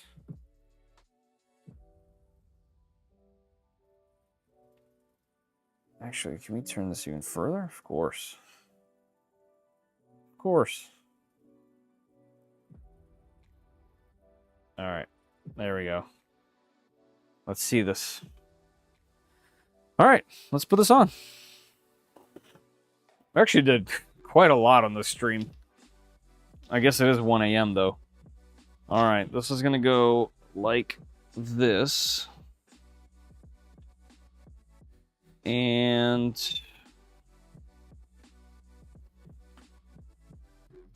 we're just going to put it on those rods. This one should be on the guiding rod. Hold on. What am I missing here? Aha, okay, got it. Get this one in the holder. Okay, and this one in the holder. Okay. It's got to come up some so that that can be on there. Okay. Okay.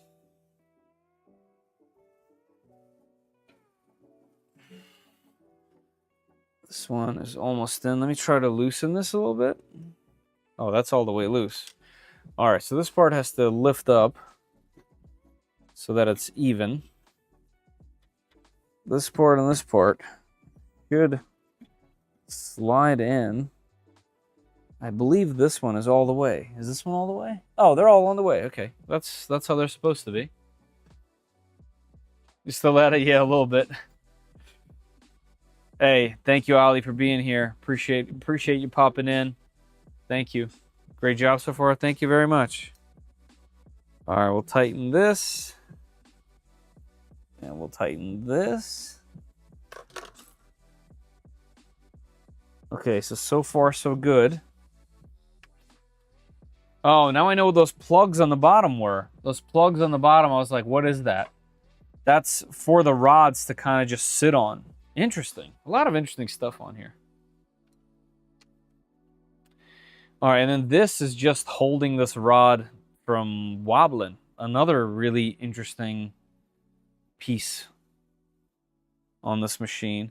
What was this for? I have an extra screw. This. What is this for? This one.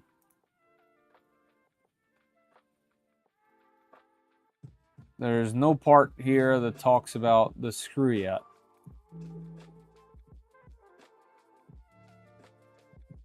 All right. Okay, we got it.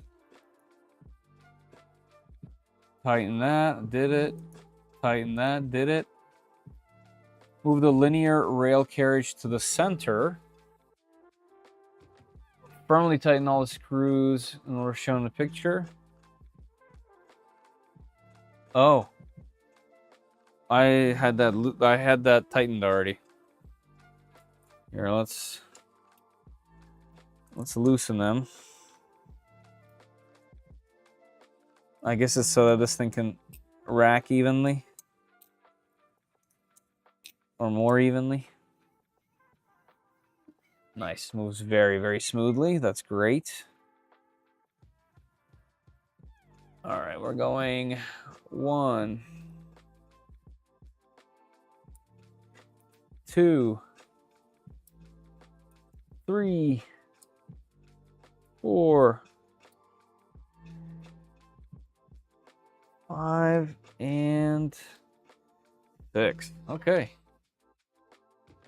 So what about the screw, though? Push the linear rail down while tightening. Okay, didn't do that. From the back of the printer, push the FE connector. Number 5. On the rear corner. Through the grommet.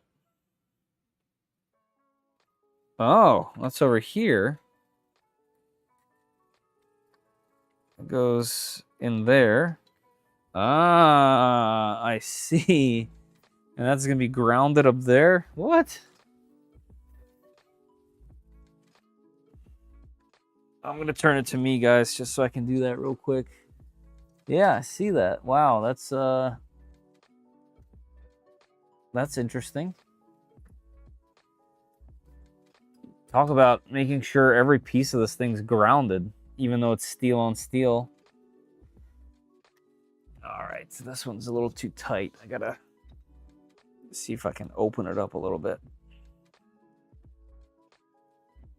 Open up a little bit. Can't get it on there. Let's see. Nope. Need a little bit more. Let's come around here. Pull that out. Let's see if we can open it up just a bit more. 1, 2. That should help.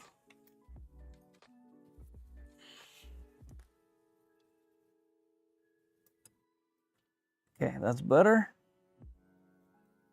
And I'll tighten it back up. Okay, we got that on there. Looks like it might want us to zip tie it. There's 2 screws right there. Right. I mean, 2 holes right there, which seems like that would be for a zip tie. All right, we got that passed through.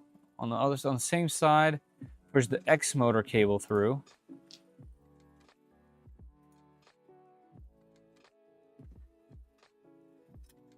This is the X cable.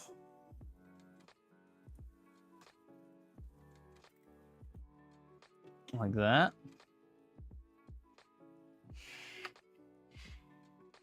Sorry, guys, I'm giving you like 0 visual.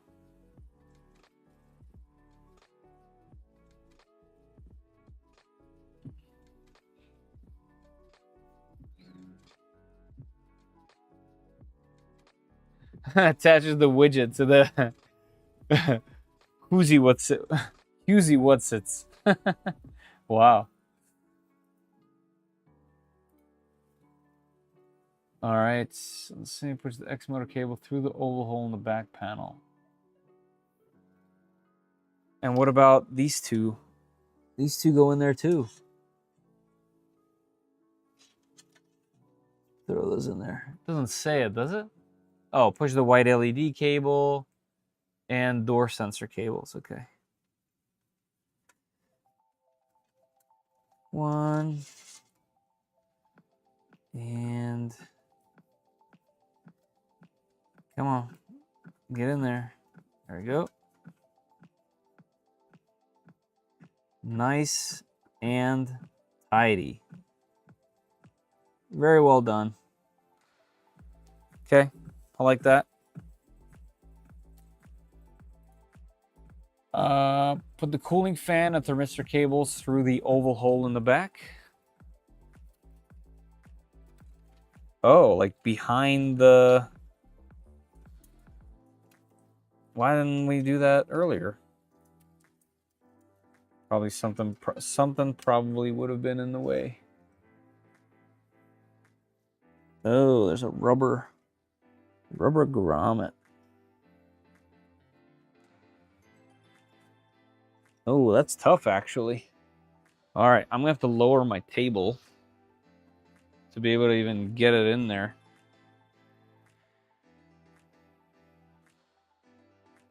I got one eye on my dinner and one on you. Nice.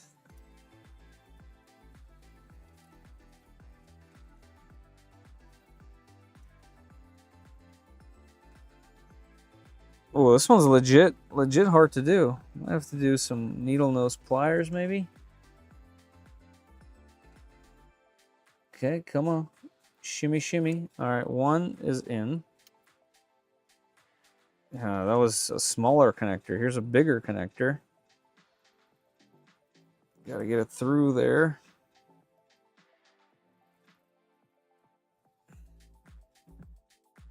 Also, am I doing this right?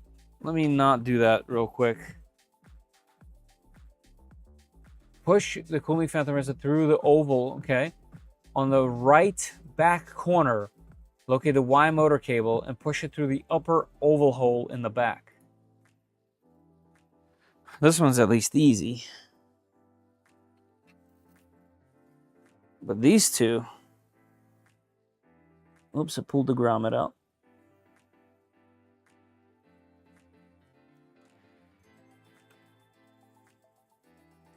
Those fan ones are legit tricky to get through there.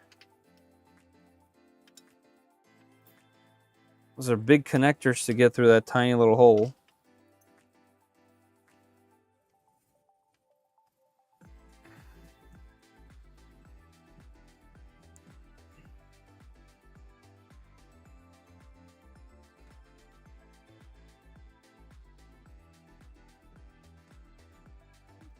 Okay, got that through there.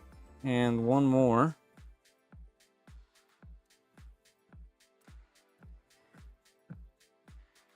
You know what's interesting is it said it was you push it through the oval, but like behind the oval is a round one, a round grommet, and it's very small. And we're pushing some large connectors through there.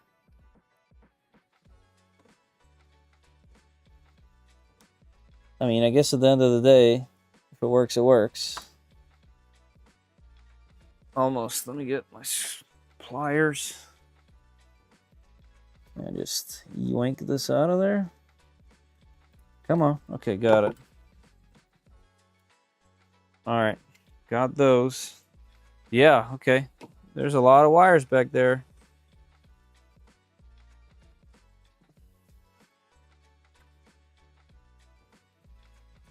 All right, let's get the table back up.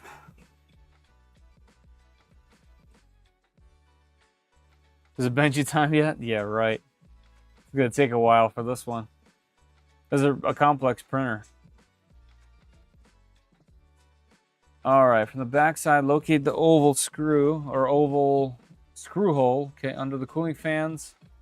Must be flush with the hole to compensate slightly. Raise the rear. All right. Okay. Where is that? Ah. I see. We gotta pull this up. Find that hole. And put that in. Okay.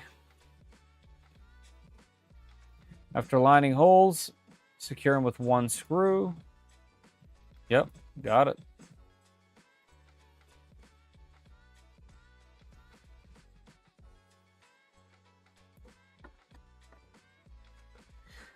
So this whole assembly will move up and down of that screw comes out. The one screw holds the entire back side of the gantry up. It's a little odd, isn't it? All right, this might be the final. Oh, man. Okay. This might be the final step right here. 114. Okay, we'll do this, and I'll probably call it. Let's see here. Oh, she getting heavy, that's for sure. All right, let's get the machine rotated. Pull the screws. Yeah, tiny one little screw is holding the entire rear of the gantry up. I'm guessing. Oh, okay, I can see it now. Okay, there's gonna be more screws on the side that hold it as well. Okay, yeah, I see. See how I can move that? Oh no, you guys can't see that. But yeah, that little screw is actually doing quite a lot right now, and it's just one little screw. Bench you before you go to bed. Looks like I'm not gonna be getting any soup. Rotate the cooling fan cables. Route the cooling fan cables through a left hole on the X-Buddy board. All right, we're gonna go this way.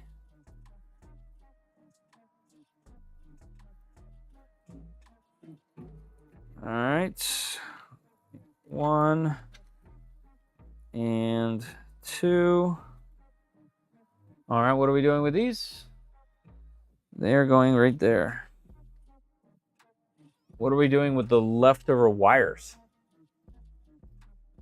Connectors do not match. Both cables are the same. Got the chamber thermistor. All right, the thermistor one is easy, but there's a lot of cable left for this.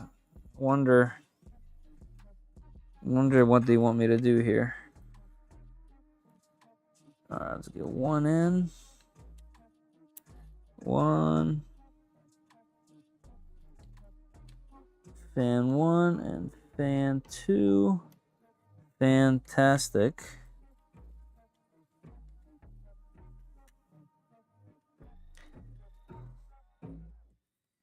All right, and then thermistor is going into the second one. That says temp. All right. I'm gonna have fun managing these wires. Looks like it's doable. Okay. Set that over there. What's next? Next is guide the X motor cable. That's this side. Yeah, X motor cable through here. All right, and we're gonna go through the cable ties on this side. And where's it gonna go? It's gonna go over here. That says left. That says X, rather.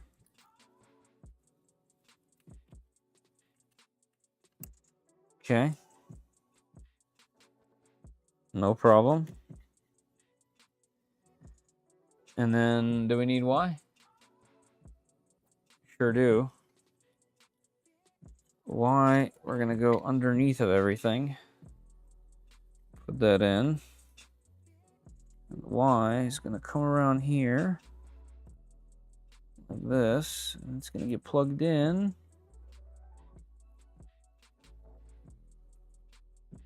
Like that. Beautiful. Okay, X and Y plugged in.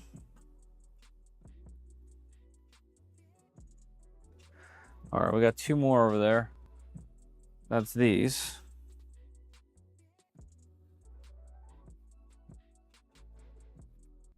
So these are the LED strips. All right, here's the short one. Where's the short one go?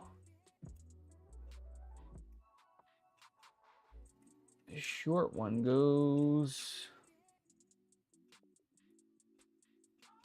to this one right here. It says white LED.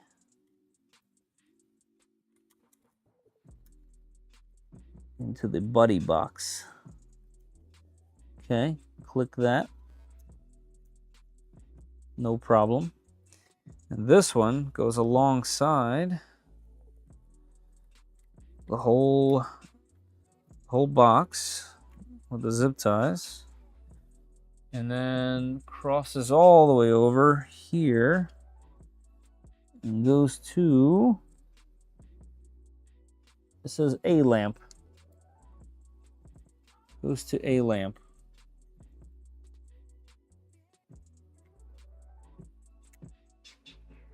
Okay. That is in there. That is in there like swimwear. Left or all right, who knows? I don't even know what's going on. Power supply wires in my kilo are both so damn short. There's no extra room at all. This has some room, but it's interesting. Some wires are longer than others. All right, that's all correct. Got it. Yeah. Got it. And got it. Okay, yep. Did that correct. Gummy bears. Wow. And we get a bunch of them. 1, 2, 3, 4, 5, 6, 7. We get the most. We get this is a good spot to end on, huh? 1, 2, 3, 4, 5, 6, 7. Holy, okay. Nice little sugar rush. 1:21 a.m. No biggie. I'll take it. All right. Congratulations. You have just assembled and installed the Core XY assembly. Let's go to the next chapter. No time to celebrate.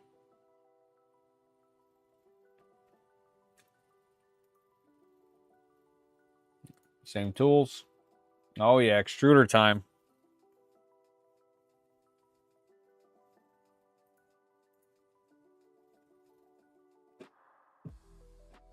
I'm just peeking ahead. I place you on the bed in case something falls. All right, so we're gonna put some standoffs on. Next extruder just goes on real easy. Okay. Adding a fan. Some wire management. Cool, another board. Okay, nice. This is gonna be fun. Yeah, look at that. Beautiful wire management, of course. Okay. Yeah. Okay, the next one's gonna be fun. All right, let me go back so I don't lose my spot.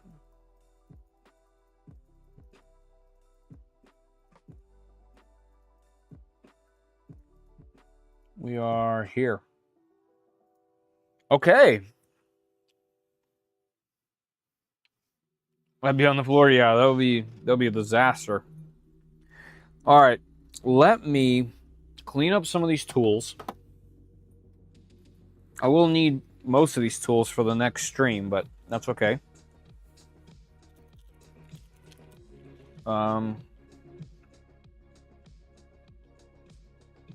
Yeah, wire management is fantastic. I am definitely one that loves a good wire manage. Faux show 1.5 and 2. Okay, love this kit so far. Absolutely love it. I would say it's better than all my other kits. Oops, missed one. Yep, right here. Let me charge this.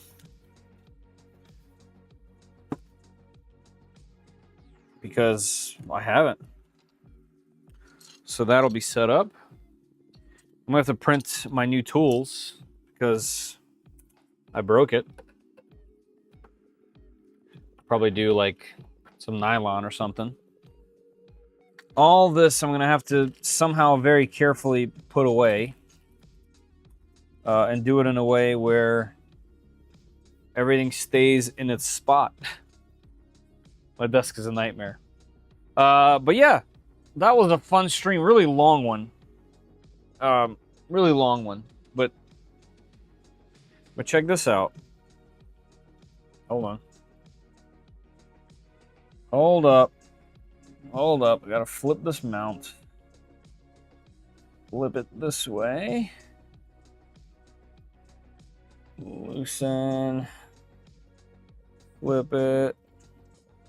Flip this over here. Flip this over there. There's, you can see some of the nightmare that I've been dealing with. And then bam. Look at that. Oh, super heavy, all metal construction over here. It's back heavy right now. I'm like, why is the light so front? Why is the front so light? Cool. And this is ready to go. It just needs to be tightened. And that has tensioners for that. And they're all the way loose. So that's good. The bed is on. Man, yeah. Just a bunch of things to manage in the back. Extruder. What else is even going on here, really? Just extruder panels. I think we should be pretty close. I think it's going to get... We're going to start putting on the external pieces soon. So that's pretty exciting. Candy corn. Yeah. Candy corn was a sponsor. Wouldn't that be something? Cool. Well, all right, everybody. I'm going to call it here. I think this is a pretty good spot. I'll probably come back down here tomorrow night just to clean. I won't be able to actually do anything. But I'll figure out the stream probably for Friday. Man, I'm going to have one Friday. I'm probably going to do one on the weekend too, or at least two, because I have that Creality one on Sunday. But I need to get to two things but before the beginning of the week. One is unboxing the K2 Pro combo, okay? And the second thing is to do another session on the all PPS CF'd all PPS CF